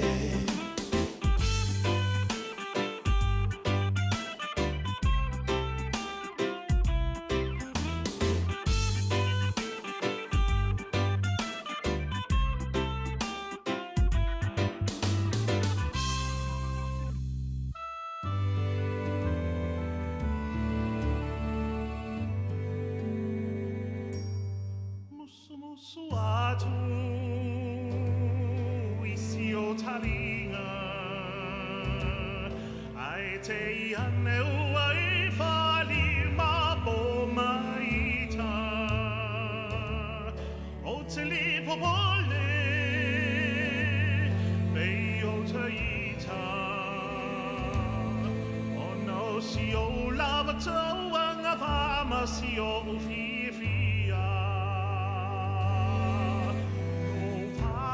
tai sa sai tui taliwan e toi tai sifo ai sifo ngala au tau ai lo loto tui taliwan e toi tai toi taliwan e toi tai uta au ele fungala au sa tui le maunga tu tala ile afi ole ata fatawi fali lo lilo lava ile fale mai what a feel for e fatali tali I otele fa Halloween and now you're my darling. Le sifungavali na le li o Benjamin Makisi le divang o le awoli. Vai enjoy foi ia foi o tanto polkala me fanga solo e tu lugan tu tanto telefona na ifa fonga ye le tu lai lua. Ele awoli dei mai le sunga ya se uli mala leifi. La foi o tu fa fonga ye le tu lai tolu. Ele awoli dei le tanto polkala me dei o le awoli ma fo fonga mua. Ai fifiela gang ele divang o les. O le wa mawa ia le tanto wa no fa auro. E tanto te whaasuai, ea masui leo le tanto au sisi o le vaenga wa ta ua o le Samoa Powerlifting. Ia po mantou ia e fwile le te leo mantou tino te leo mantou maso. Ai paua lan mantou si. Eo. Ia wai e le tanto au telefo ile leo le Samoa Weightlifting. Ia lau ta maita wantou le tanto au ta alole na malanga mai Samoa. Mo le wha moe lea sa wha tonu wina. E ina I kalai stitch o le na whapeleo na amatalia mai le amatanga o le riva iaso tolu waina e le aso na nafi. Fia la le nganga I le riva ingo le awoni o le wa maua le vanoa e tala doa antu wai e suia o le tantu au le sunga ia Oliva Kirisome e a whapefo ia le sunga le ia John Lose Ioane ia maa lolo soi fua malalangi e maa ia talo whalava maa lole soi fua manuia. Ia, malo so I fua lau tunga le nei foi tu la le aso patalo fo fo ile fo anga tato tulu ua mau nei I nei foi tulu ia patalo fa tu le swafa malo sikiriso malo le malanga manuia malo fo ile tolan tole e malo tolan tole dai ia o to o mai fa misi manto nei au kilani e to malanga tu ina ile ayo kiriso ia atono o le dai ta ile palolo ina ile nei foi yaso pe ona tonu wanto le tanto au malanga. Mua Oliva, se fa mole mole. E mawhio re in sauno. E to a fia le tato au malanga lena malanga mai Samoa. A o lea le tau vanga lea na tau malanga mai tau te tau sini o ai fa mole mole. Ia, whaftai mole ava noa o le tato o malanga sa malanga mai Samoa e to o lima I mātou. Ia, o le tawanga le sa mātou malanga mai nei o le tawanga le Oceania. O le Samoa, o le Powerlifting Oceania. O lo whaatino ina la I nei le I Christchurch. Pea lala leo mātou malanga mai fuel nei fui tau sanga I presenta to tunu ui I tawanga nei. O le mai tau antu o liva o le lua whelua fitu le sa ni e tia I tātou le Tamu sanga voi lele o le Pacific Games. Le sa whai ngoi ina o le South Pacific Games, o le usui nei le Timberlake, e le Pacific Games. Le tali malo i le tonu o Tahiti. O i sa tonu o le pe e wha tūtū ngā tā foi lele iai, i le tau wā i tātou au mai Samoa. O le tauanga le i whai nei i Christchurch, peo i le tā pena mamao toi tātou au i tālonga nā, a me se foi nisi tālonga i tausanga fō. Nga ia lava le experience e ta ngai tamaiti fō, a me se foi nisi o lo koleleni nei New Zealand ma Australia o le tātou team. Ia o lo mwhaina tā pena mamao ia me se ia tauanga nei o lo tā pena foi ma le Pacific Game nā mo Tahiti. Le lua fitu. Le lei malo va. Tai fantalo va tulo sunga John. Ia malo le soi fu manuia ma le langi e ma o le uta vai e tui. O ele na manu malo mai le pine apa mea.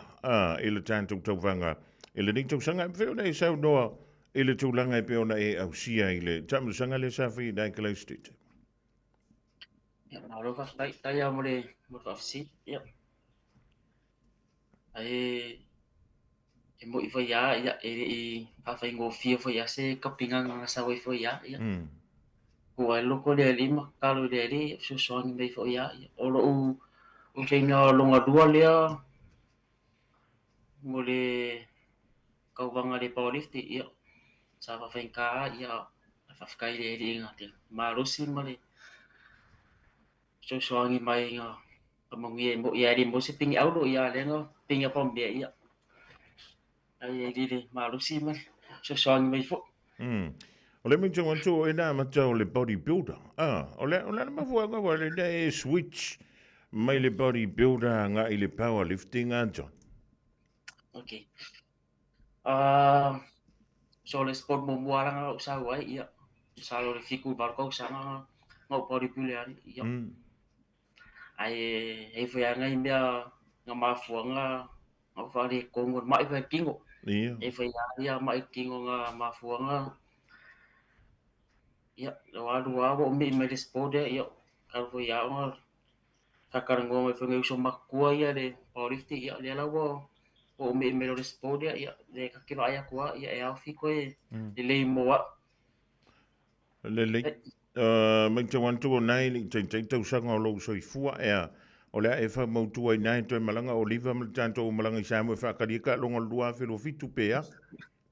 Ia, se ka wakai mau ko iapo, e wha mumwara, e whaenga ia. A leu te mai atu le soi wha tai John, o le te mai atu soi kaka leo o liva, i au teilo. E i male mea fwoi lele ta o le mai alai no ai le vai malanga mai Samoa e le mwhinto i mino i se mea.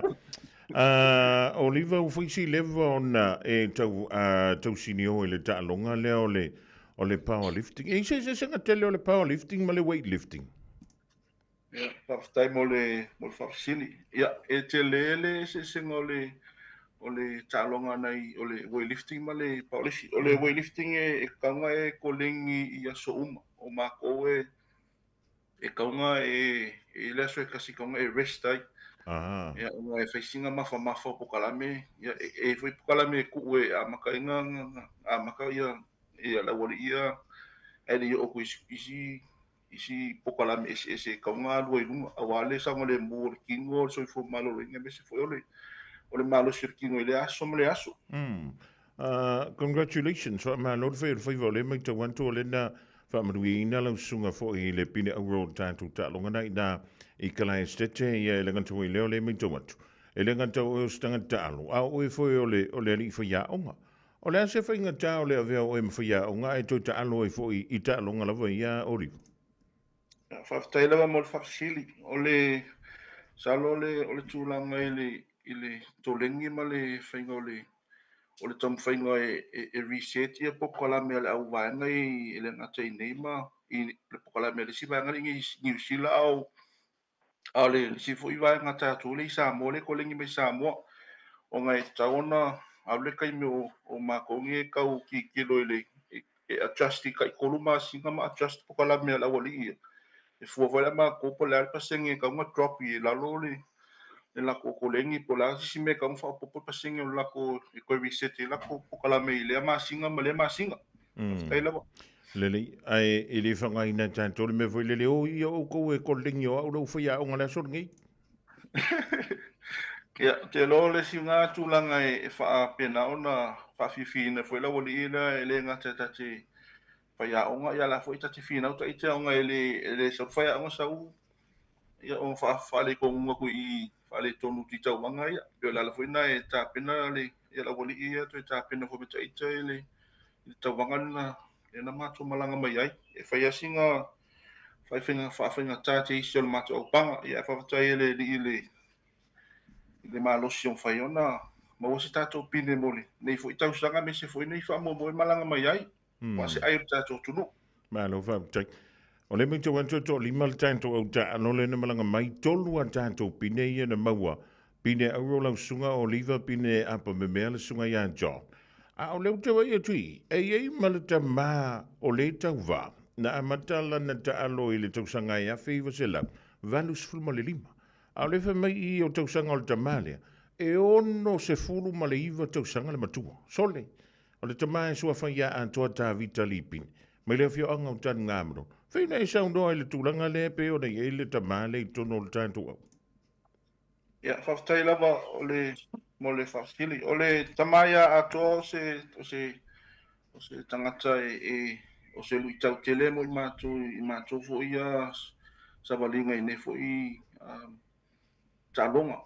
Awa i te miti se whawai vai. E a bea ia atoa o se tangata e lui tau e le mawhai o ngā whakingo fia i se tamo whainga. Ia o atoa o se tangata o matemine ia atoa ele i breakinga la vai se sile le record o tamalo le Oceania i le tono New Zealand ko Australia le breakinga se sile le record ato i le luafe los fulu a squadra ato le torse lau los fulu kilo sure le Oceania i le M2 so il termina nai ono lua nai la tau sanga le mutu o soifua o te maua ai o matemini ele breaking ala vai se sile records ole o sitatu tamale i tauwanga ia whapene ia Oceania.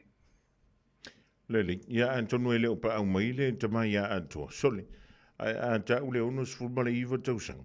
Ia o naua lua sila fia mau tātou ilo. Ia o tele lava na whaifo ia le malosi fo ile. La tuka malosi o le avor ko inga kolengi le tama ia anto. Ai wo uma kufa ko inga langa secret fo le ia o luma John.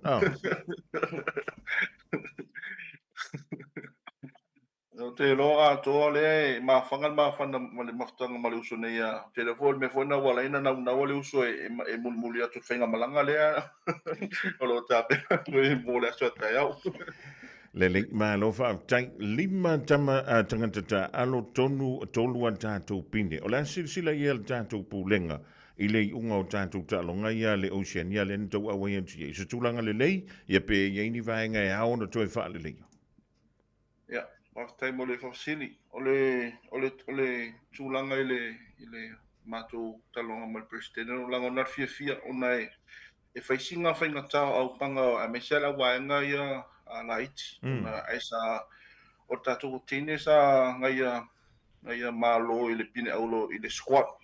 O na ia tangata mo lungala na le kilo sa si ia inga le ngaia si i le la son na fire ngangala inga mawe ngaia le pine aulo o le squat.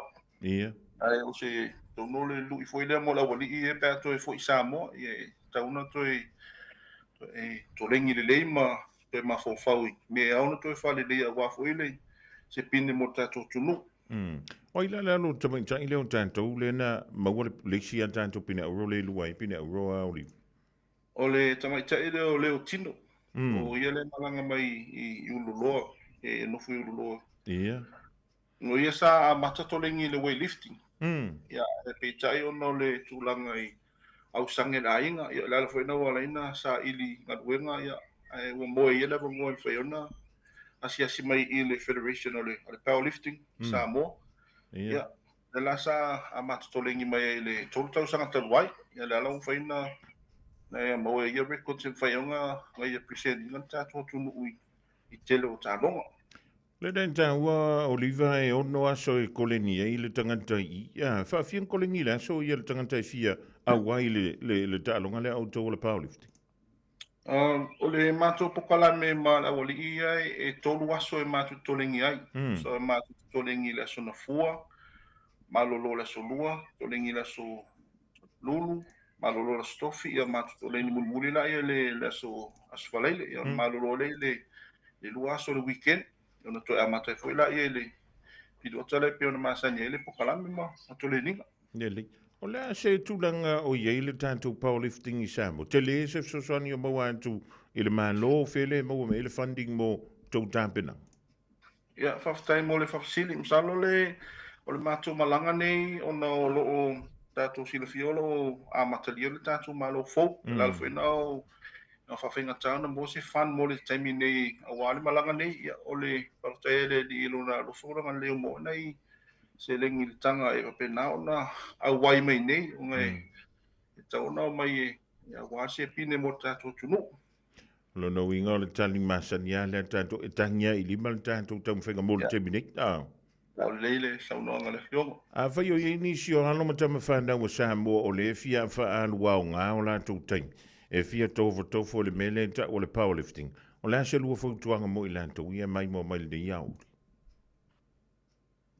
Ia, o le whautuanga o le i se tupulanga lo wapenana a wawa ai nei, o le me mua e titi le lo loto malo e whiriwhiringa. Le me whaina e sa uwha pe, ok, ma ngai a ka alonga le kaumako a o le commitment ma se me e kuku ilong se e ilonga mawho e kaunga i se le o yeisonga ia ngau iai. E o me tā ua e pe ona o lui whaile la wali ia pe a matore ni. Ia. O le me tā ua o le iei o lo loto se mea. A o i pole ale tinga inga i tole ninga ma le tele mea. E la ngona le whaina i tia ma le fia lo loto pe a uma se tā longa o e maua se mea ngā. Mari. E pe whaia o tā longa nei ia. La wailo la wali e mo e ngā tinga inga i tole ninga i le ono masina o mātou tā pena mai e. Ia. O mai ale la ngona le pai ngai tia foi ma le fia ma le whaftai le lia o le malosi foi ma le loto la walia o ngai whaia singa whawhainga tāo au panga o le ila ma malesi vai ngai a me sia tamiti New Zealand atono nei ai New Zealand ma Australia ia o le alubenga na ka mai kiki o le a onga ma le toling ia o mato tato jamo ia na ko sila fia ia na ona e singa alubenga tau sila wainga se ma si taimi e alu le toling e whaftai le malosi foi o whaina mo se ai mo tato tunu. Lering, malo whautai antonu e le asa se whaiva ma se mau. Na i se si o le tātou au na whamanu o lia, i se si na wha le tonu lan tau whainga i a tātou talonga i o mai. Ia, whaftai lava o le saro le manuia o male tātou au, manga e la sa whainga lo tau au, ia, te minei la toi fōti Samoa ma toi vai le fo mai e toi tonga fiti ai ia wa fo ile toi fo malo loina nele o a fia la le isi tātou ta mo sanga te pena i pe le tātou au fo ile le toi mo ni si ta mo sanga fa va malo fa pepe ona awai mai le ning tu sanga tai ele tau banga se vai ngole ona tongo le tau sanga Julai po Juni ia fo ile le tau banga fa pe le ola fa ia fiti suva e pe na le tapena toile tatu au mo le fa mo le ia mo le antanga fa tele mai le tanto wala le radio sa mo fa no ino le routine ia e pangale o le tanto te va i vasa nga lua ka mai o fa ku ke lua mai ka ko ku lu mai o le fa le steak play o le fiska ko lunch ia mo le antanga fa tele ele avdo fo o tanto wa mafuta ile riva ngola wo le ngantile o le tau sau, ia, lua pine auro tasi le pine apa me mea, e le te i mawale au, foi le whaingata le tāpedanga, e pio na sasa wa i le rei tau sanga antoa, e muli antoa ile ngang wha te tele, ia mo ngā lofa mai le tātou pulenga ma le tātou wala leo, mo a pele malo si o le tino, wa le tau tuino, a inga nu, ia e me se isi o tātou, tunu wale ala fortuna, moli mai alua lo faanga ia ma fa malo mai tu ai ngai eu kilang maka umar ki mi ka umar ko vale lengi ko keri malanga Samoa e o ngi fa ka dio ko mala vale Ia, whaftai, ia, me nei teime mo le toi whaftai e lo tō wha me se fo i le pokalame a wau, wau no ina me o le te teime wa pena ona, e mo e si tatu kala noanga mo le, a wau fo le sila fio le atu mo o le, ne foi wha mo buena malanga mai ai, e mo toi whaftai, e me se foi whaftai a inga ma woma, e nei kala stete ono le anga le leia me se fo i o le tau singo i mātu au mātu malanga mai nei. Salo le aso tai au le mātu e taliu tuai au te lo sila fia te le uso nei pe watu pe le ai ia ai ale la ia e whaftai lawa i lau tu wha mo le wanoa. La faina e John e langa le hote mai tau atu. E ia lai titi nai fia moli e o lo whaanga. Ia ma ua toi whafo i mai e malo langona fo lele e asi o lua lunga i. Ia la koe asi venga wale vanga asi o lua ngi vai e so la lunga. Ia au mai alo vina ngalo John o te iloa le do tele na iau a inga mana ia wau i e ma futa beli riva e ngole au. Ia whaftai lawa mo le whawangi ngol fo i rou. E mi mo ma ua ia. Mo le whainga i ro whaanga ngai ainga o Samoa, ai o Makua, ia me se fo inga ko whawhinga ia kakamasangi ia me se fo i lunga o Kilangi. E ngise o ainga ko whawhinga ia, o lo o Mawai ia, mo ko inga i ro whaanga ia. Me se fo i o lau sunga ia. Tai. Ia oli, a kure whamarisi au ia o ema.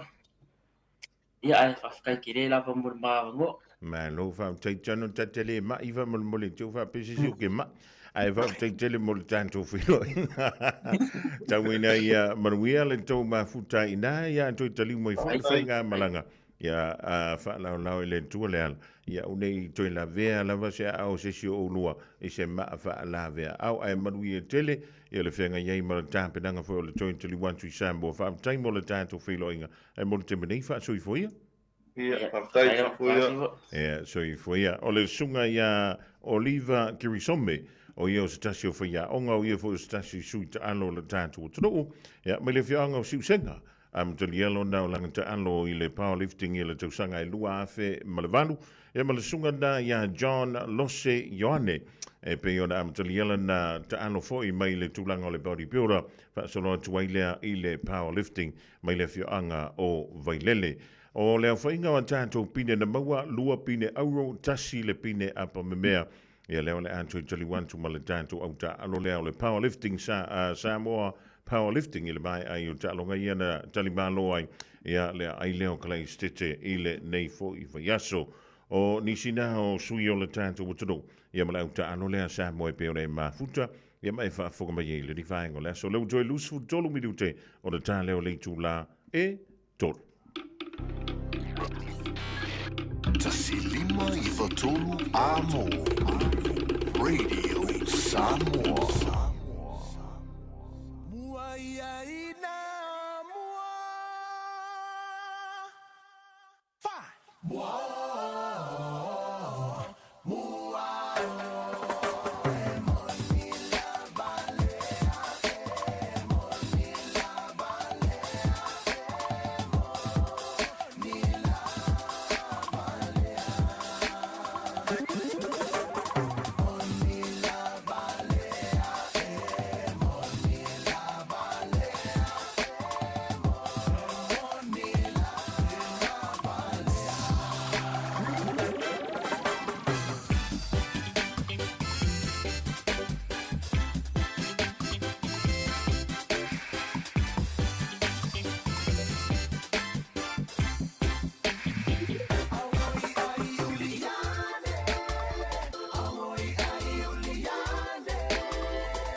ua siva, ua vavai, peo se pato sina luma ole vai.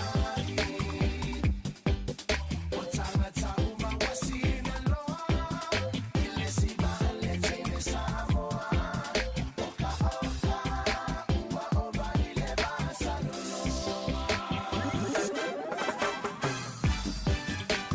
E whawiwhianga mai a wino le ringaingo la wuli whaamalo tua I mātua e langa leo awe ta vale le na wanga I antupo le na fōu tonu I lo tua wa onga ale whanau a walpiki no I la tō le Jamie tu wai le rea so for Rayleigh na singan wha sa onga le titi lava le wha ta yantu I le sui o le tātou tonu le na fsosan mai tātou whainu mera o a tātou pineia Samo whamai tolu pine au ea tasile pine siliva lua pine apa me mea o le whaidau pine na mawale le tātou Samoa powerlifting team le sa away tu le sa tātou talaroa I le au nei ma le sungana ia Oliva ma le sunga fo ia John ia au ke whai aku fo ia ukamai langar koko e mai ai di wham ai o le suinga le da tolu pine auro tasile pine siliva lua pine apa me mea fa malo le fai o le faiva malo le ona sai malo le sa ili malo ya malo foi le fa longo tinga e le fai ngo fie tapenanga ta longo fa penei ya wa a e fa de tonu I koleninga lono wing ya ele me fai ona fa wa wina ya e fa le tonu foi le team o le dai fa atino I ta longa ya e na o e lava ia malau fai ya onga ile me fai na toi fa wa ya malele me fai ia ona toi fa wa fa malo atu I nei alo matamali I o le tunu ua mawhaiona a vea masui tauwa o le tātou au le dama I Samoa le Samoa powerlifting.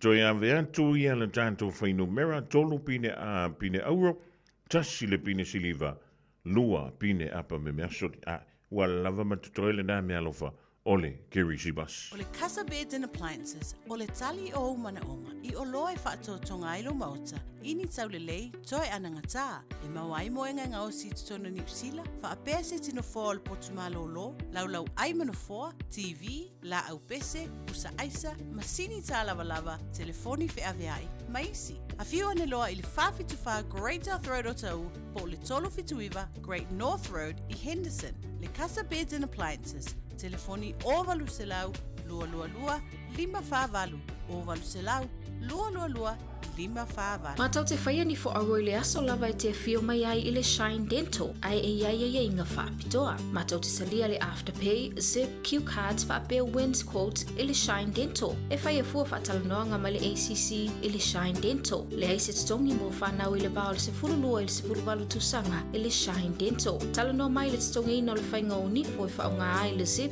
Smile Now, Pay Later. Le aise tului I le Shine Dental. A whio mai le 575 Great South Road, Manukau pe bala aule lua fitu ono fafa. Lua fitu ono fafa mo le Shine Dental.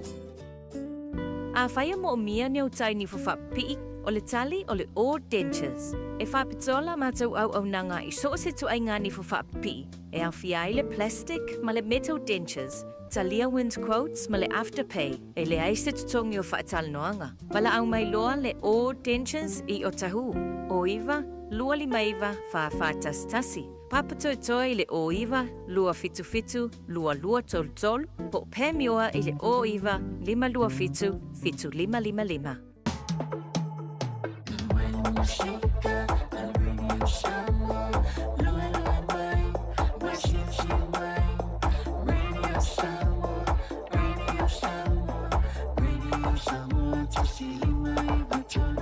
Radio Samoa.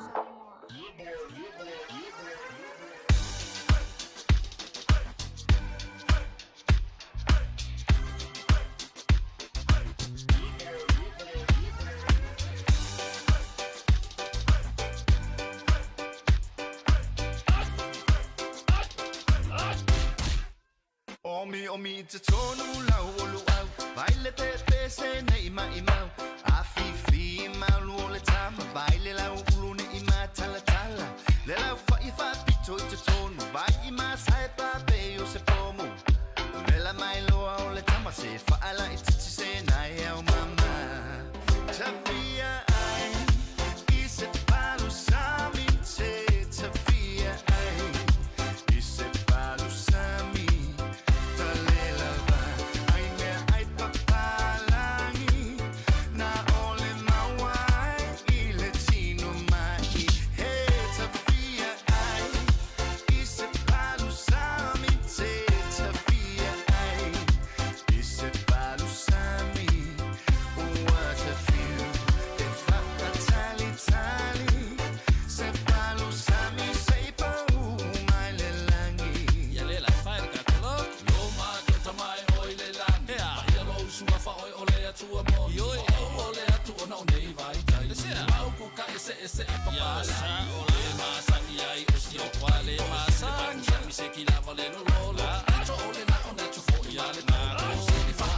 aku ile mekto. Luau ulo pe luau pipi. E pule lava o ina sikaili. Luau mamo e file mu. Koko sel si unge ike iwa feu.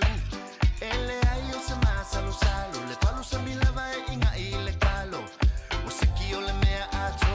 Waka angulu fo I male Samoa. Tafia ai.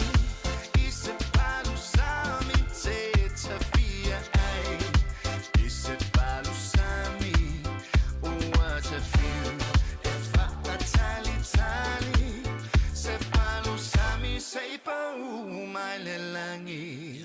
Fai ka koloko auto e ole atu ilo utama. Si o atu luku bele o Samoa. Wala ko mo mama ma I utana. Ila au ale au sai. Toi fa sa no mai ole me amoni. Ka me ai fa Samoa. Se mo atu lupa umiki na se suo fa. Ko mo se talo tao ma se palu sa.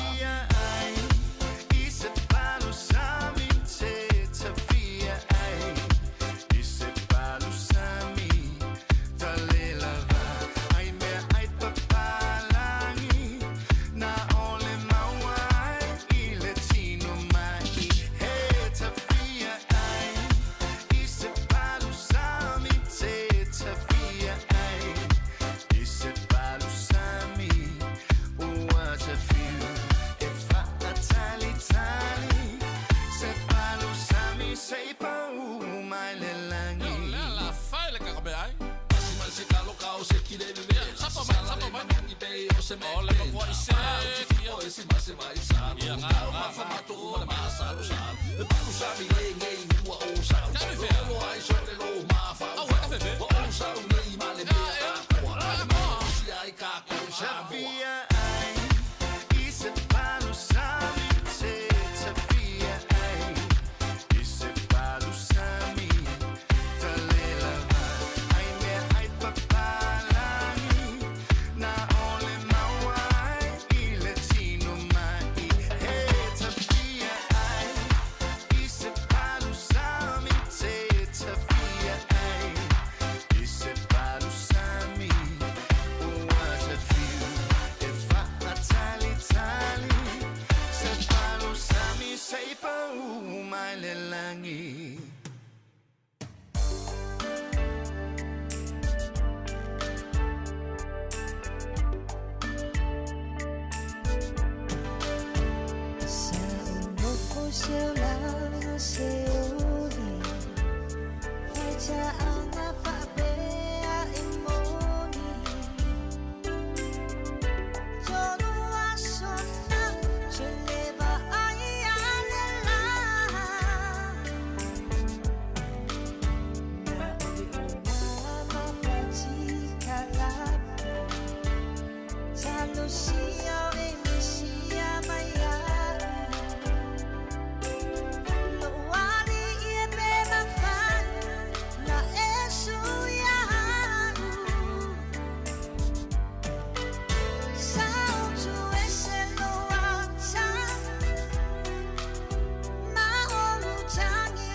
Super mali now mautu tasi aswa o le ni vai ngola woli. E ma pese ya fa mai sa o tu e se lo wata. Au lo ye mali sita kata. Ile lo fa tanga fa ata. Awo I ka fiora e. Ole wa tu e limba mala fa bidu tu na tale o le chula ento. Ya ja folle tol. Ona into fa fonga le ta tu tala. Pe ona sai fa fonga ye le chula e lo ila o le dei ba ya see you. Remember long time ago in the island of Manono, I gave one diamond mama to a lady named Moana. Her hair black and curly, hanging down below her belly. She's astoundingly beautiful. She says I'm the perfect lady. Moana, Moana, the children are crying. Moana, don't you younger to me. I don't give a damn, you see. Don't give a damn, you see.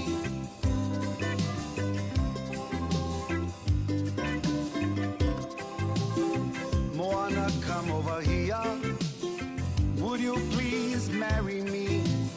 She says I thank you if you love to me, but I'm afraid of you. But I'll speak to my daddy, my uncle and my mommy. Oh sister, oh brothers, yamal mako ay nga ako umalama. Moana, the children are crying. Moana, don't you younger to me. I don't give a damn, you see.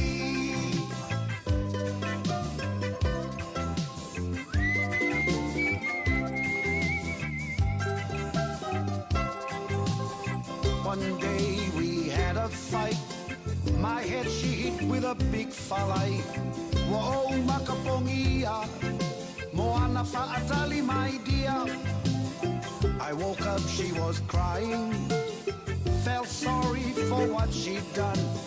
I never understood this woman. She's crazy, all right. Moana, Moana, the children are crying. Moana, don't you younger to me. I don't give a damn, you see.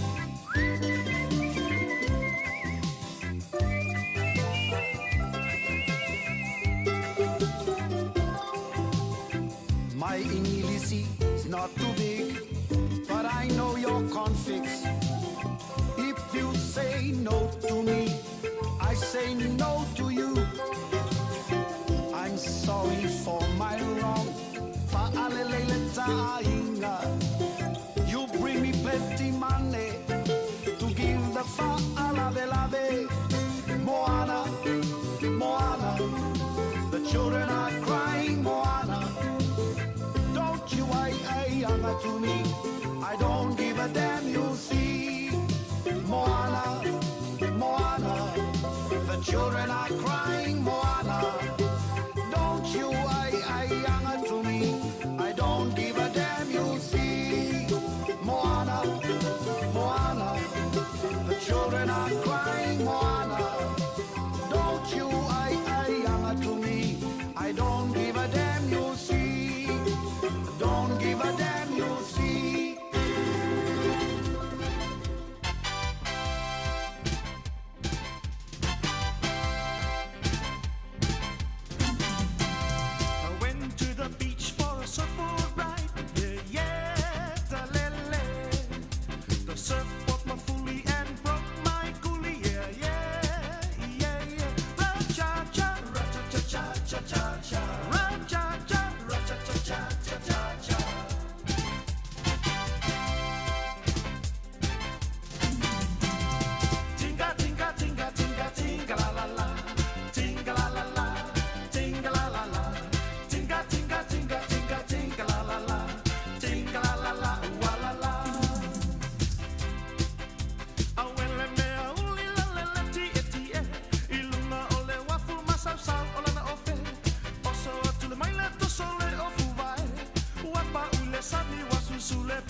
talaflava mai Aotearoa Sila o tala nei mo lau no futapoi mai.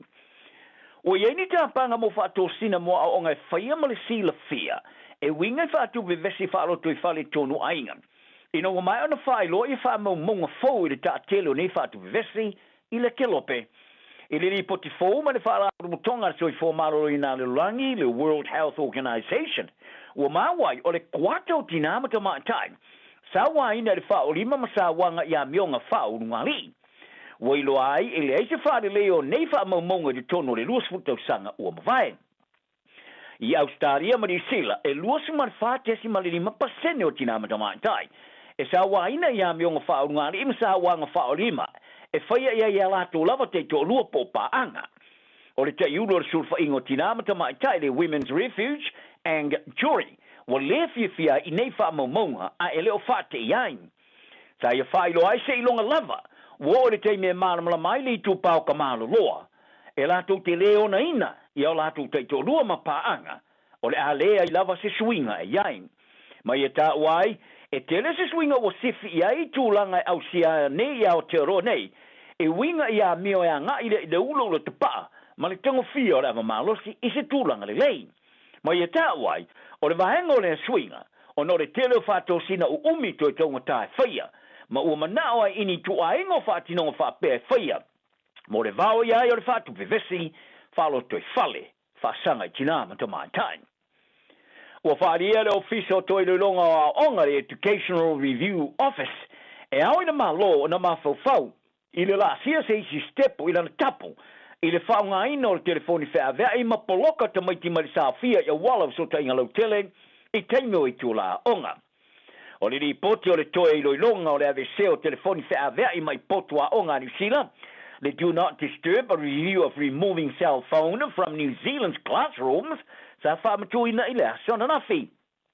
Sa whaari ai, e le official toe I loilonga o onga. O a yenga whaatino mo le AVC o telefoni mo le aso. Ai ua wha mamasangia e mātua I telefoni ma a vea I omi e whaia po text. Ma le tele o a onga I whaatanga ina le whaonga o nisi o telefoni mo mafo anga te wa o onga. Whaaria le li poti. O le iwa sful pasene o a onga e whaasa ina tamaiti mai le whaonga ino telefoni I so se teimi I aso a onga. Ma le maanga tele o whaia onga sa afsiling eina wa lato whalia. O nei a inga whaatino o whaale le ati lea ia mio ma tūlanga le leia au seo a onga tamaiti. A eu I lea sa mawai o le telo tamaiti o a onga maurulunga e le usta ia nei a inga whaatino. E lata I le afa sa lato whalia. E iei teimi sa lato whaonga ina I telefoni no tono o potua onga. Ai sili atu ma te siwa e tonu e lato te whaonga ina telefoni I teimi o malolonga. I no whaonga e leo o iere wa aia whaia onga. Ai po teimi o malolonga vasenga. Sa mawai fo I le teimi e solia ai nei whaatununga e tamaiti. O teimi e whoringa mai. E veso ta e tuai mātua ia I lato I teimi o I tula onga. Fa o popo iai, o le fitsu ma leono pasene o a onga maururunga ma le tosfulu ono pasene o a onga tulunga lua. E whaatanga I e tamaiti e whaongala do telefoni I tono o potua onga. Mori mata o patino, e pe o lele ai o ni computer whea vei po laptop, a e po le po eino niata. O whautua ina e lele I poti e le whaawawino ni a e inga whaatino ma whaalia. O a onga maururunga e te tawana wha maalo seina, ma leiloa, o ni whaafita au li e whenga iai ma nei a e inga. A wao se la sanga pito sili atu le nā, e lo ai lo nao ngā.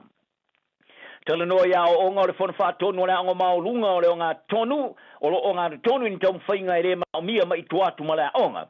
I le whaaliwina le isa onga tuma onti po le charter school. O iai lo lato wha moe moenga I e talo sia, I awane I toi tupu mai le tau mwhainga I se isia onga.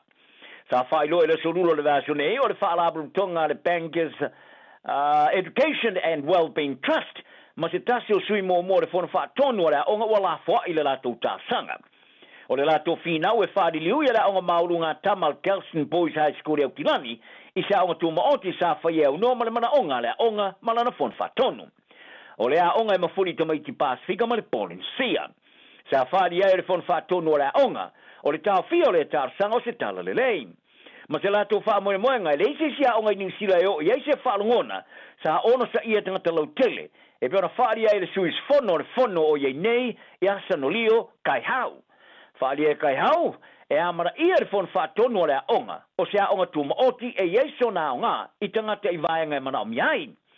O le masin tolu ai sa uruai wha ilo ai le aonga ilunga o wala so tainga lau tele. I o lalatu te i le tomu whainga e wha li liu le aonga isa aonga pule atu maoti. E leo te ritonu i te iulusi ni o aonga ma le au whainga ruenga. O le avea ma aonga pule atu maoti o le ale lei moto mai tia aonga. Ai pōtinga te lau tele. Ai patino le i le au fiai o le telo suinga i au whainga ruenga ese pulenga ma le fon whafoe fa te seai ma filosofia ese ma mata upo a aonga.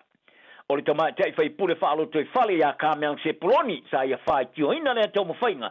E whaali liu lea onga se aonga pure tu maoti i se tūlanga e piona sa ia whai ngoai o se tārsanga al whaalabarum tonga al au kao poe. O le tongi o tārsanga mo si tseni usilo lea si tia ne mai le lata ili salau tawa mo le tangata matua. Ua whole ina le matanga ruenga o mata upo le loto i whale. E amata mai lea so o tārsanga uma mo si tseni usila mata tongi e whaatino ai le tārsanga o le asi tia se ulua i si tanga i tu tonu o le lua se furu roto sanga. O le tutongi o le tārsanga mo si tseni usila mo tangta matua o le asi tia mai le whaase lau fitu tāla lua su sene i le lima se lau onas furu tāla. Ai o le tutongi mo le tamaitiki lalo se furu roto sanga. O le asi tia mai le lua se lau marfata tāla whaasu sene i le lua se lau whaasu tau tāla. Whaalia na mitanga ruenga o tutongi o tārsanga o si tseni e le isui lava talu mai le lua su lua tau sanga. Ma le sfuma lewa paseno si tanga, o le a wha mautino ai le kawaina uma, o te tongi a toa le wha tino matiliva o le tautua, i se awala e mawhai e o na wha awau. Tā ronga, wa wha maonia le lakapite tō fitua New Zealand, ia le kapeteni fou au uma e lua, a te ngata mateine a o sauni atu mō le tā ronga amate o le tā marusanga o le lakapite tō fitua le wha solonga le rorangi lea, o le luafe ma le rufuru lima, le luafe ma le rufuru ono, e whai e tō pai. O le tamatai sa mo kiwi ia risa le ana Pori Lane, o iloa ia risi, o le ia sei ia le au tamatai le Black Fern Sevens, ai o tone ngā shu, o ave ma kapteni o le au tama ale All Black Sevens. O le mata ino le toe vave te liu Pori Lane, i le fa tau tonga le rakapi, ina ua mai ana te alo ai lau rakapi te tu sumali lima le Black Ferns. Le sa mu mota alo ai le tulanga afa i le talonga sa fai ina ia kanata, i le ta'alonga e loile au silsu ngā champini le po le rangi tolwini ngalani. E whai tautu sanga o vea masui kapteni, wha amoe moina le lakapite tō fitua ni sila, ai o si tia nelo ni tūlanga le kapteni a tō toa. O le asui tūlanga nei le tamaitai kapteni umia Sarah Hirini, le asa fola le amatanga o le masina nei, i le sao niuni ola lana pepe fou, i le luafe ma le rufuruono. O le tamaitai ta alo mata ina sa manu malu le tau le teni ta alo le tamarasanga o le lakapite to fito le tau sanga ia Georgia Mira o le asui tūlanga po le asui kapteni ia Pori Lane o le ata alo i le Black Ferns ma le ae to Amerika Frani ma fiti le purua i le tamarasanga i tō pai le vaso asau o ngā shu o le ae te ia le lakapite to fito e fōringa fōu a le All Black Sevens ia Andrew Killstap ma Celia Tito Harris wa awa ya tunela rakapi ale Highlanders, Cody Vai, wa ta'alo nele Blues, ma tupaya Cook Savage, wa say ni ale whenga inga mali Chiefs mori ta'amarisanga Super Rugby Pacifica.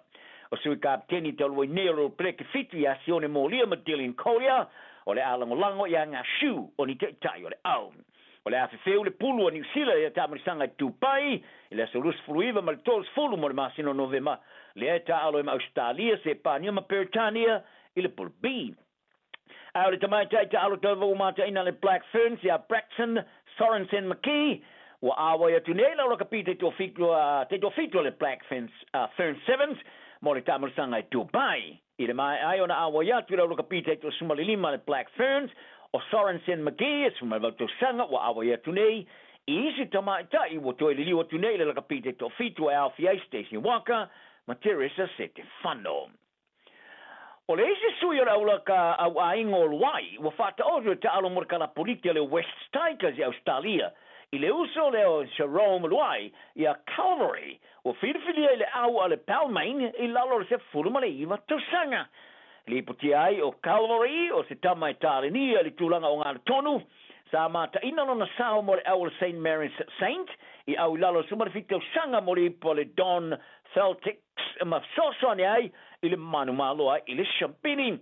Whaari ai whaia o ngār kalapi a Darren Leary, o le uso lai Gideon Sharom, o se tamai ngu punou i lalo le ulu mwhatino re ngā luenga, se tamatali se tamatalo e mata ina ese mamao malonoso ia Jerome el sui o le to Samoa o i loa tele ai se taalo e leso moli i se tangata i lungo le malai talana ne yaso maria le tunum soi foia Radio Samoa tasilima i batolu amo Radio Samoa tasilima i batolu amo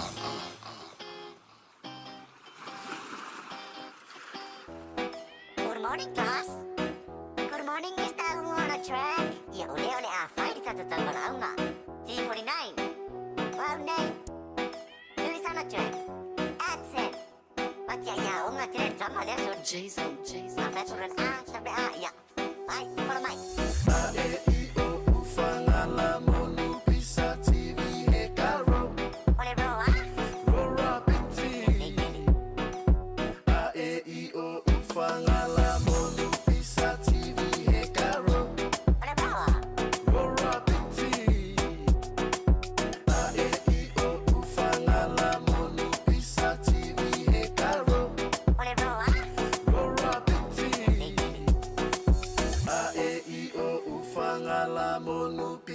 TV he caro Rora piti Jalo fatu le mama lo le pasena la mama e pupula ile ngita wa inga abise e ba e pengi wa amaka le su inga ole vase akoso le fa asa o mele pena kasi e ka bili wasela uwa bebe la kasi nuwa pupulu pu ba e ba i ba inga fai ka le fa akele ya luma o ba le sela ile si samo inga i ile ngumelo apa o kasi ka uwa salamo fule malo longa la kapi Siki pipili yoka e maloko ole ato e fa wa italo e ole si ele leile a anno I ole ile o so ile ma alili o ole ufu siba ai beautiful what it's all what all the time ni fa fanga va yen fanga ita might la nga asa ole fa la ole longo ole tau longo a e I o fanga la mono pisa TV e caro ole bro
Young man T49 ma umu ma Louis on the track. Ole big jow. Ja, o ile fa sa mo ale fa na. Yo ile fa le malea onga ale fa fe au. Malo to iman tu ma ave javle uma mi sele fa na una wanga ya tu ainga ile tu wa yo onga malama su engol de ya so for right now.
saula se aso imoa ese tali ona yo kumana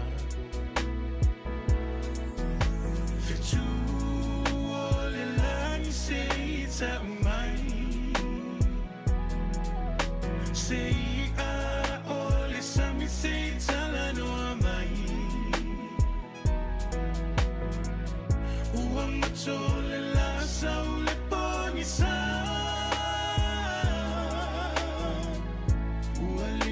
to a euphoria.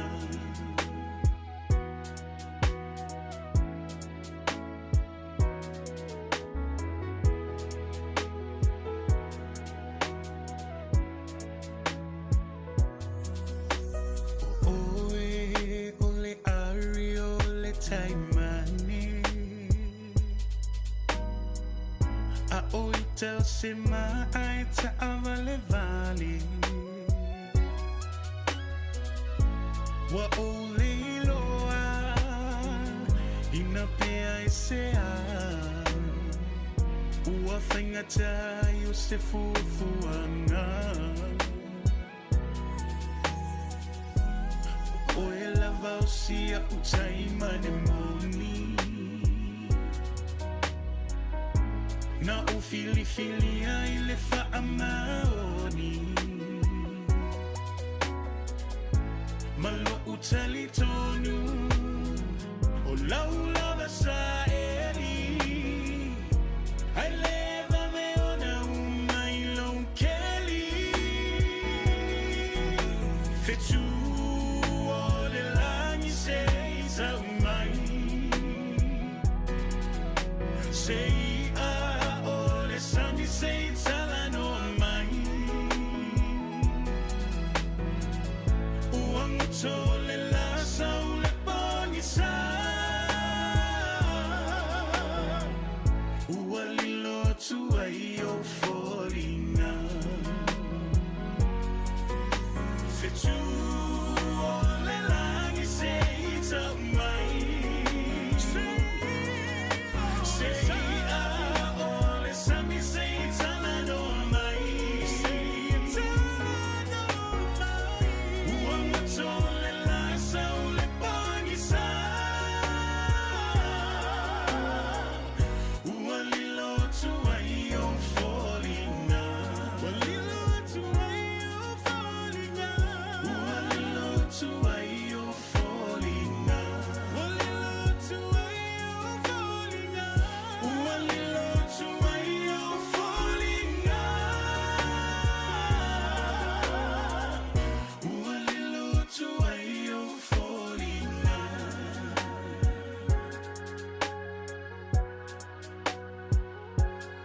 Soya no foi le wosi, se lava ua e o ti, se le mna o li sa pasui le au ngai au mai le na sala.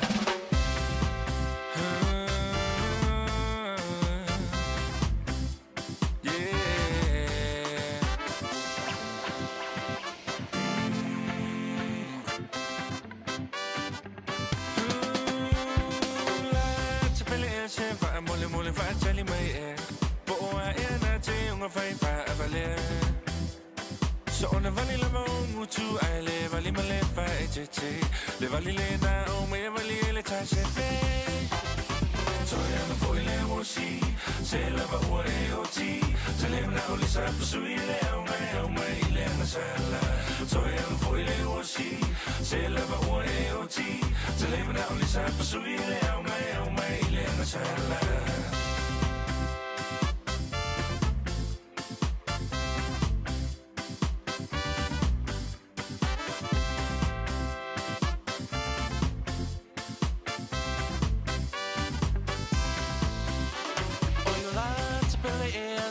Tafa so ina o si o nei tu si e vala au ina ua tumalo atoi nei mo si va rock and roll ai wanga lo ya o le papio samo ai o mo si va le mala so o nu u tu ma la fanga I want my way to a safe face so fa ma talanga pe wai fia si fo i lava o le cha se lava ua e o ti se le mna o li sa pasui le au mai le na sala so e am foi le o si se lava ua e o ti se le mna o li sa pasui le au mai le na sala na na na na na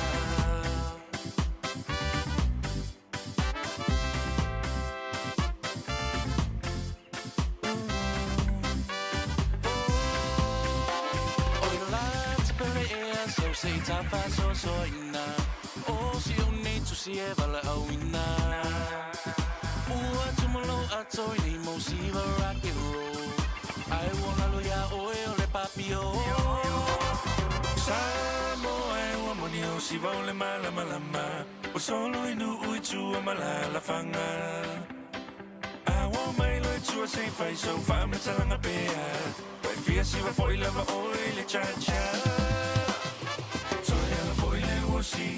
se lava ua e o ti se le mna o li sa pasui le au mai le na sala so e am foi le o si se lava ua e o ti se le mna o li sa pasui le au mai le na sala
Ale chimle kula wan chi le wa lus ful bal vanu minuti bu te ne ya le chula e tolu le dinga ngol so ya e fi foi le ngol le wa ma wala tanto filo inga mastasi vo te mali yo le tanto tu no le tau fa ilo ya la na tu tu mala na wa danga fo il fa moi o na yala mawhana wa onga I lea tausanga ma lea tausanga e pe ona iai ala tātou Polyfest. Ia o tū maanga nuu o Samoa ma le Pasifika I tono au te roa. Ia le ua whaatasi mai le ni vaengo la wuri. O wafoi, ia le whaalau ina o se tasi o whono tanga tele. E pe ona whaatau taia le tono New Zealand. E dai yaso ua mawai atu o le whono tanga o whaingo ina o le World Indigenous Peoples Conference. E whaatatau lea I le tūlanga tau wa o onga.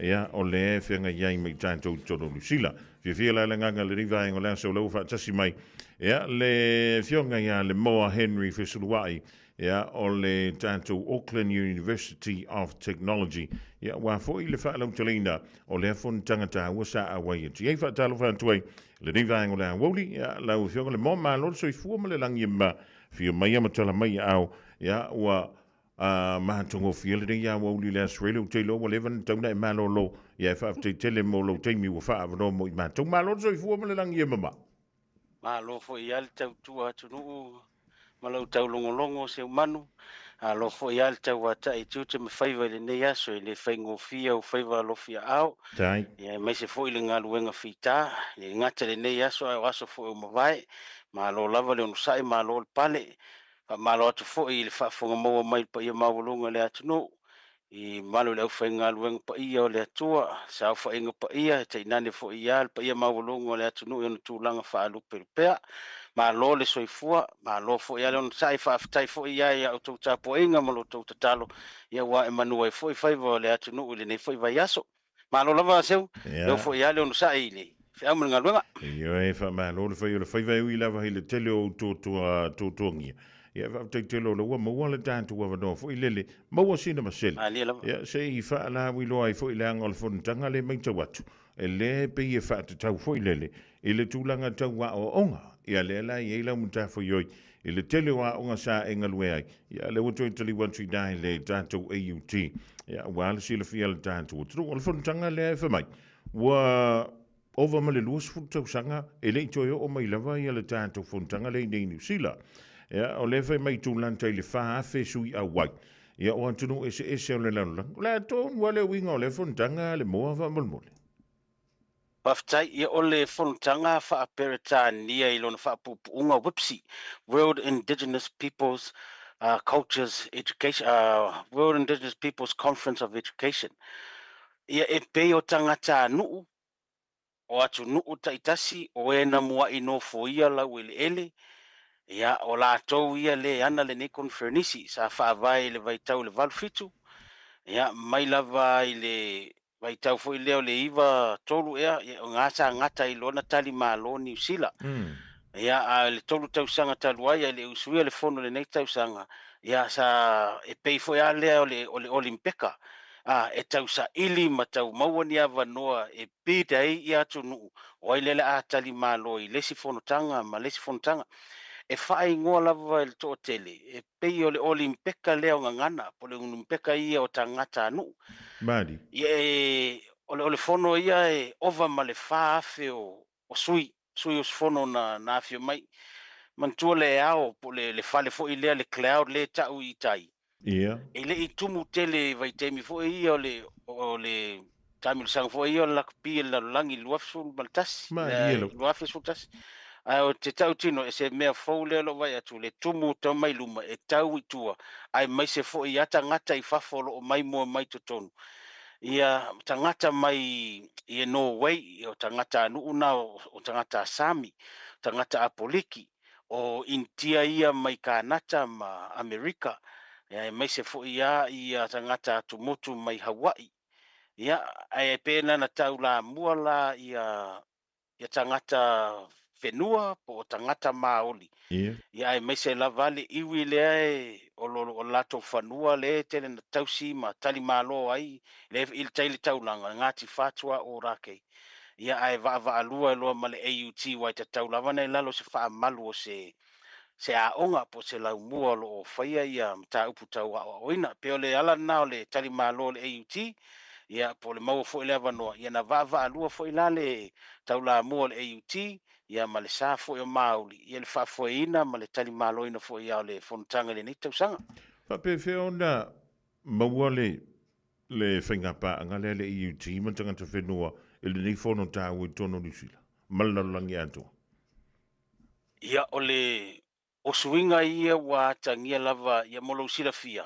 O le ulu wa i whaao le universite whafuatu Samoa le ulu wa i Pasifika, le ulu wa i Samoa le fionga toi sulu Damon Salesa. Mari. Ia o pulenga lunga atu ia te ia sa tau mawhai whata oto lava ni a la fua, le fo i tau mawhai ia ia le fionga toi sulu, ia mai se fo i lano ofisa, e tau mawhai fo e whata oto mawhaanga ioi mwha mautu, ia tūlanga umalava ia toi fo ia lava ia tū maanga na sa wai le atu nuu, ia peo i ele pā anga le atatou ma le whiangainga fo i le Twitter waitangi, e lai tau mawhai e whaaloa ia, o le fina ngalo fo i al taitai, awa na o se pepa tustusia, awa fo i anona wha lele o whaamtalanga, a le wha atino, ia e le iloa fo i a ia le tāua, le iloa fo i a o se whiangainga o tau mawhai tausisia.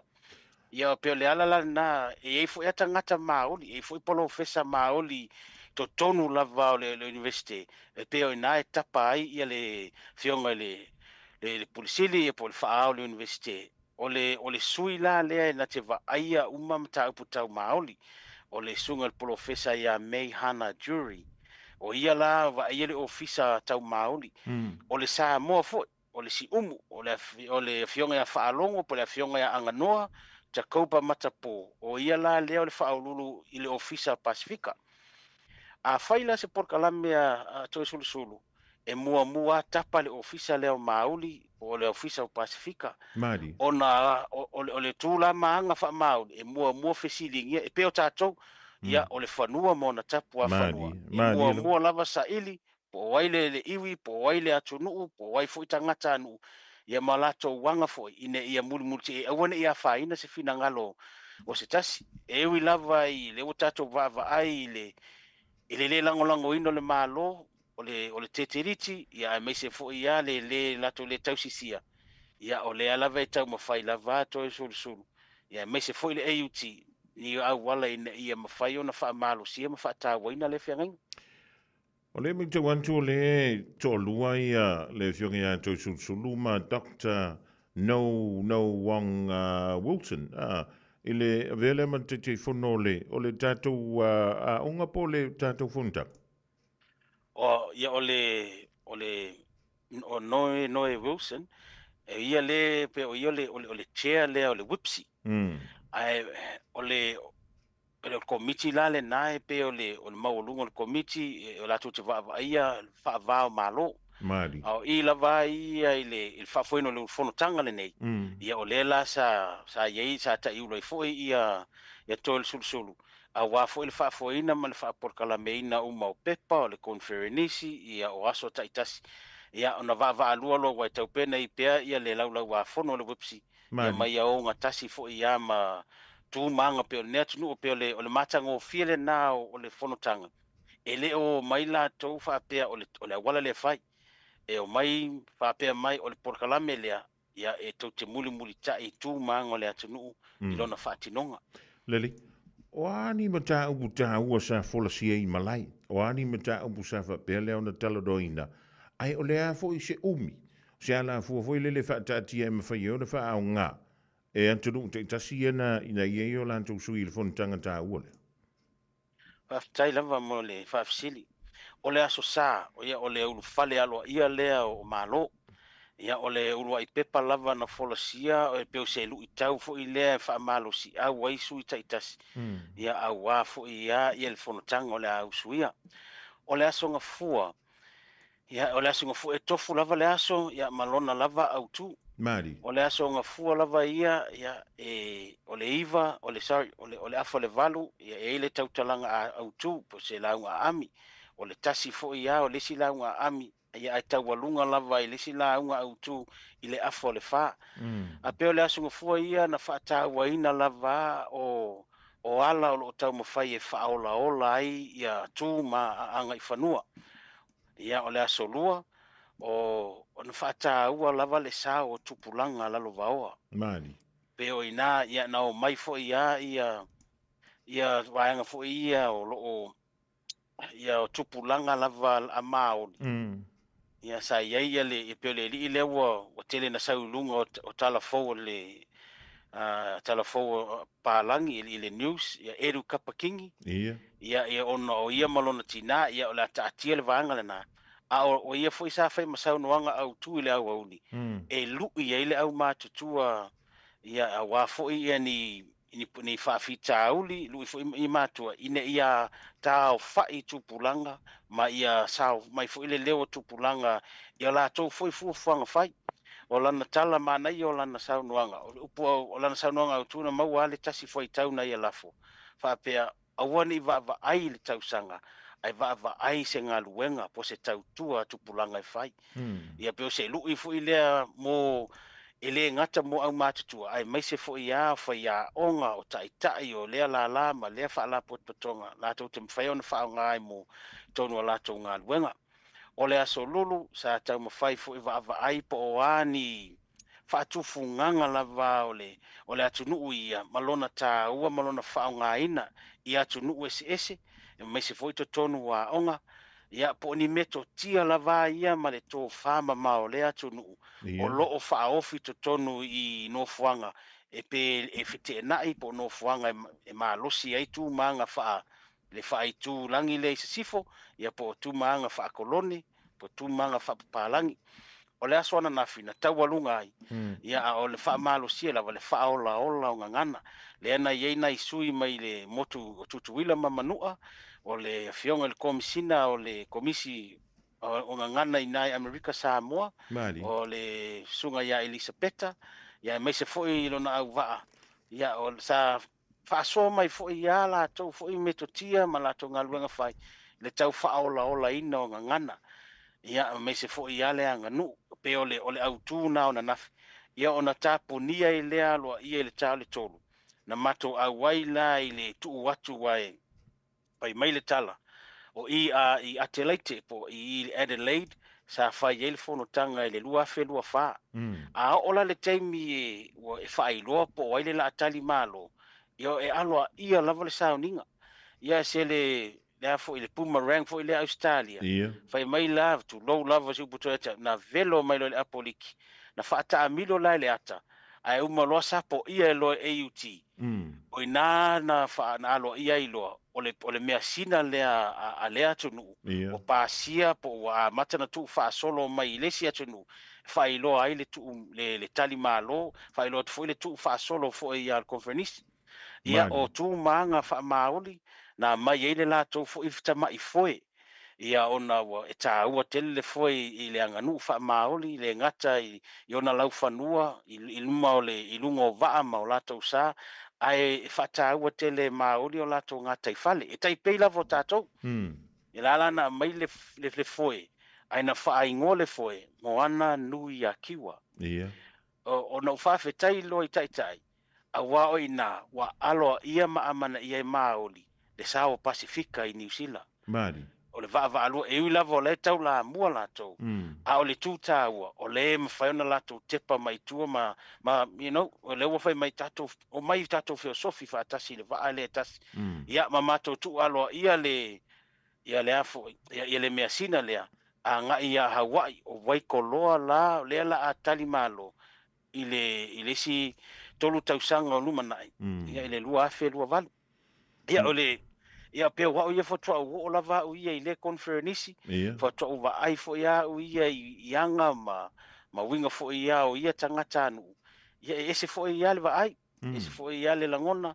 ese fo ia le mata ngo fi ia no fa fetai lo ia ta to ia sa mo me se fo ia ta to tu nu lo au mau i fa fo ma ai tau malele e ui lava isi fi ta e fo ina isi fa fingata ai lo ye lava nisi o lo ta fiofi umaya a wa fo i ngana le anga nuu le tofi le fasino manga o lo ye fo ya nisi o porkalame pe o le nei ala leo lele te tam fai fa malo sia lavale ia le tato fasino manga e me se fo ia le tangata nuu lava ia o le Samoa ia mal falo lava malo sa no malo tala ile di vai ngole a woli atu no le woman no le mantolo vai le afu ato le tato polkalame pe ona sa mtalia mai le amatanga o le vai solidi ia le wa fai wina mana manu ia le aso na dafi Ile mai ai la o le whonotanga lea. E iei se wha moe moe ono momori e tuitua I nisi o a onga. Ia wao le AUT lava ia tuto tasi le AUT mai le AU.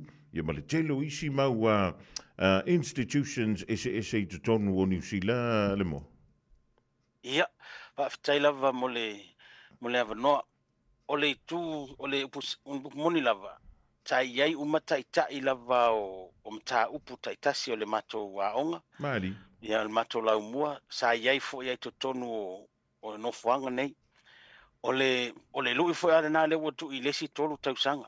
O le lui fo ale na pe na tala noa ina I le nei conference. Ia. Ia pe fo ia o le ale au nga o nei fo no tanga pe afa pe na tala noa I umalota ape to fo I la vale atu nu ia. Ai lo ia nei matati lo tau mo fai fo ia atu nu taitasi fa lo tonga taitasi ina ia tau mo fai a usia. Ia ma uma ia pe le nga na o wai uma ia sa noanga autu na fai loa ia fola sanga taitasi e pe au fai tau watu iai e pe toi titi ai lua se fulu fola sanga le taimi tasi e uma le tau talanga le afa leiva a o le se fulu te o le se fulu e iai le se fola sanga i o potu uma lava I le Outer Square fa atasi e ma potu ia le iai le il fale ti fanga nai tai potu uma lava nana fa o ngae fa soa ai ngā luenga sa lato fai ia na toi tau fai o le AUT la lewa mauti noa o lewa iai le fuafuanga e tau fai ia sana taiala sana whaato whala inga le ngata mo Pasifika ai meise maoli ia va ai e foi vaenga ia lo whaatino matala noa ina I le tato conference le po le fono le sa usuia ai ole mema ole itu taua lava mo le AUT o le wa iei so tanga Mari wa iei paanga o le wa mfai ona fiso tai o a fo yani nga luenga o le a fai ele ngata I le Pasifika a watu nu nei ia o lo iei fiso ta inga mfai no watu e fai ni suenga ia le si foi na nga o le fonutanga ia e mfai foi ia o le fitu fa I ma fi fa so a iei I ngā luenga lo whaatino le AUT ia mani a onga e maua AUT ma isi fo ia onga ma tā ngā luenga sa au wai ma lo whaatai o lea laua mai al fontanga ia e toi soa lau pulea o tau mata upu nei tutono lea o ngai le I mano lo mo le tuanga o aso fia o le ning tausanga Yo ia e malolo ia nisi o whanau ai whaawau pe a ngā luenga o alato au na manu atu le talenga ioi o le matou lava ofisa o lau talanoa I le matou ofisa matou vava ai fo ia I le ao ngā ia talanoa mai le fionga ia whaalongo mai se fo I le pule lua o le tamai taitonga ia Dag Mataki ia sa matou talanoa o ani au wala e mawhai e ona matou o fo I matou e mata fo ia I ngā luenga lo whai e isi e atu motu ai mai se lava e peo le aso lulu le aso le sa fito I tonu mo alo ma whanau le mata ngō fia ma ia peo tātou fo ia I sisi tu e tau mo musu le so ona tu ula fuai fo ia ni por kalami whanau ai na wha mau nia mai ai por kalami e le tu ula fuai o le tu o iau le ava noa e whai latou a o tātou ia le au matutui au tafa. Ia po o tōna le au matutua o mātou ia le au talavou. O mana o mia pea le whaasinu sino ala. Mana o pia le sosoani. Na o mia pea le tu alalo. Le ei o le whaia whaapea. Ia e fo isi teimi. Se tu se tātou vaava ai pe whaapei. A latu ai se me sili na tau whai. So awane I au fo ineo tātou so ona whao tele. O le au ngale na. O le lau watau ma whai fo la mātou e vaava ai fo I ani tamaiti wae. O le ofisa lo tau ma whai lawe wha mau popo a tātou whanau I le ngata o Samoa a o whanau umo le Pasifika. Ia au mai whaatasi e mo ia e ei lava I la ngona fo I lele I lese atu nuu ia pe mo musu I so na whaise tala e a whaina fina ngalo isi atu nuu. Ai o le au ngana o le fono le wa mātou vaava ai ni meto tia na mātou maua. Whaatino e au ngā fo ia mo tātou whanau Pasifika. Le malo fa tai nei te we si vainga tawe te fia sao no ia mo le tu le fa malo mal fa tai ile avno fo o mo fa yo fa so fa la we te le ia le ni fo tanga tau ia ta wol fa mon tu pu a fe tanga mai le lano langi a tu ai mai sai ia o le tūlanga foi le o tangata moni ai ana tunu. Le ana maua i le whilo inga. Malo fa tai wa maua le avano le malo le tātou tunu. E fa fonga antui fo. Ia mai atonu a whaio yeini alo foi li e o lewa su ele vasenga sifulma le tolu. Ia le fa ua fa moe anga i antui nā le tātou university. Ia po le AUT fo. Ia atonu e ono maua mai ei. Nisi malama anga. Ia mi se le fa au lau la ina o le tātou ngangan. Ia ma tātou tūmanga i nā le tau a o ngā le mo. Ia, whaftai, se manu, e moni lava, e le whaapea na o le fua fo ia AUT le a tau mwhai wha le lea ni teimi. So se a o onga lava tau universite ma matata ese. E le whaapea fo ia le amato le whaata waina fo i ngalu a onga fo ia po le alu fo isa ili ngalu wenga. Ia o le a lava le vala a wina o fea lo ta oto e fo il fina ngalo le atua e wha ngā ina ai alo ma wha nau le tatu atunu. O le vala a wina lava mai le atua e talia a o le avanoa fo ia le AUT. Lo iai lava avanoa e tala fea ngai. Lo iai fo ia le avanoa wai e pe wha manatu nisi e leo si universite. Awa atoa le luas fu limo tausanga talu na vea AUT ma universite. E ova fo ia to i titi lima afe o tamaiti alma whanau Pasifika. Ia to afe fo ia i lato o mai sa o mai ia i o tato atu nuu ma le atu motu o Pasifika. Ia ole au ngā fo ia na ole nei lau mua. Fia lava e whaasila ia e o mai e tātou ngā lue whaatasi. E lava matatoele so soani tau Pasifika te tono le tātou lau mua. A o le tūta ua mai le fono manua maua le avanoa. Se umanu.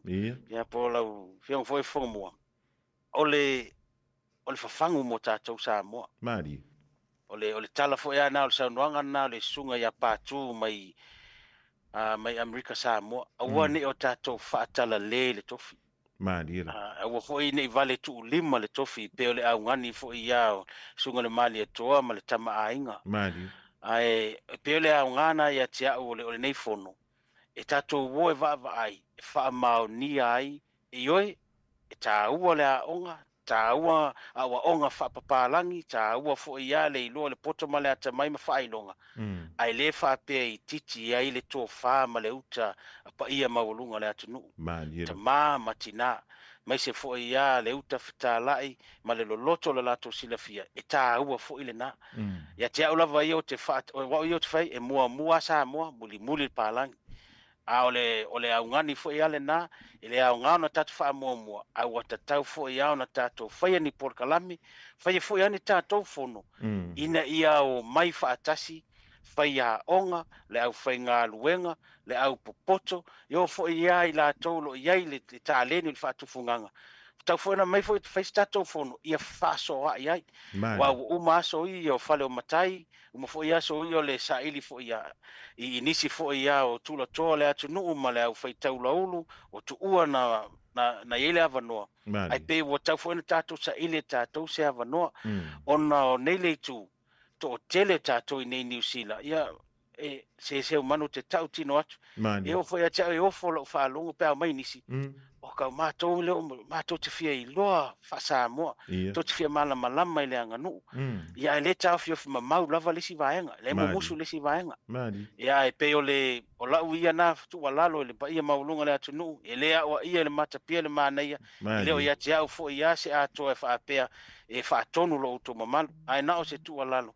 Ia e tā ua lava e tātou e kālesia. Tā ua lava whaalave o ainga. E ai mā nei e fo e pai eise tātou whaatasinga. Tātou te o mai whaatasi. Ine ia va ai tupulanga nei moa tae au. Le tā ua o le ngangana, le anganuu malona whaatinonga. A wale lato au maui fafo. Ia pēr upo toi ina o le la au ai tuto nei. E malu ai tupulanga tae au. Ia pēr se toi au ngani atu lana. Mawhaftai lava mo le avanoa mo le AUT.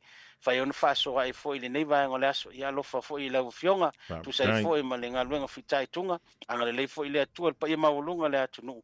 Ia malo whalo lava. Mau fo i se malosi le AUT. Malo whaptai ia. A tonu o lewa e sao noa e tawalunga i le tātou polokalami. I le nei vaenga le fiafia i se le mātango fio le tūlanga. E piona e tā ua le mo. E mana ia le tātou o mai whaatasi. Whaasoa whaatasi wa i le. Maua le tasi ta mano poto. O le tele o lau whaaso atu.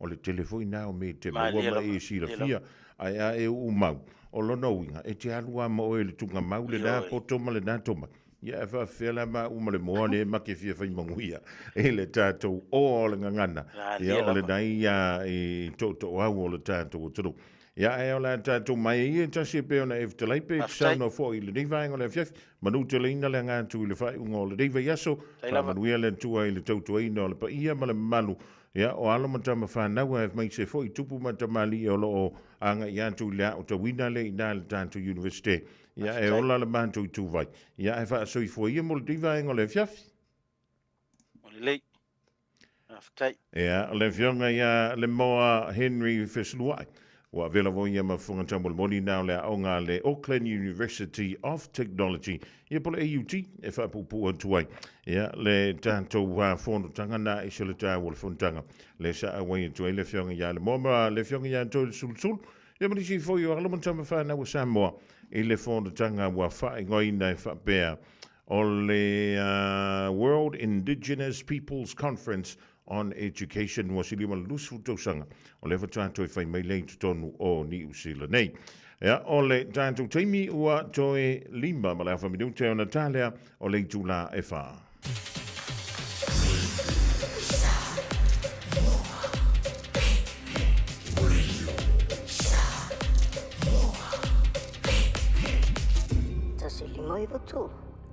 Just think a minute. It could change everything.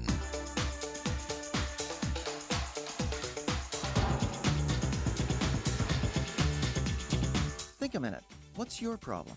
You know that not all problems are bad? In fact, having problems sometimes means you're making progress. A big hardware business moved into the same building with another small hardware store. The big hardware competitor posted signs all over the building that read, "Grand Opening." So not to be beat, the owner of the small hardware business posted a big sign over his little store that read, "Main Entrance." It's successful people who know that their biggest obstacles often become their biggest opportunities. As a smart man said, the same big stone that's an obstacle to a weak person is a stepping stone to success for a stronger person. The difference is in their attitude and response. Remember, you aren't the only one with problems. Even the lion has to fight off flies. So don't be afraid to face the music, even if you don't like the tune. Many years ago, American farmers carried their potatoes in wagons to the market. As their wagons bounced along on the rough, bumpy roads, the big potatoes were always the ones that ended up on top. And it's usually the same with people. It's the people with bigger hearts of faith and determination who end up on top, after getting over their life's bumps and problems. There's a saying, what doesn't kill you makes you stronger. Yes, problems may detour you and take you off course for a little while, but only you can choose to stop moving ahead. Sometimes we think that our temporary problems are permanent, but if you stay patient and positive, the end of your problem will become the beginning of your new season of success. So why not ask Jesus Christ to take charge of your heart every day? It's only with Him on your side and His peace and power in your life that you can turn every problem into progress. Just think a minute.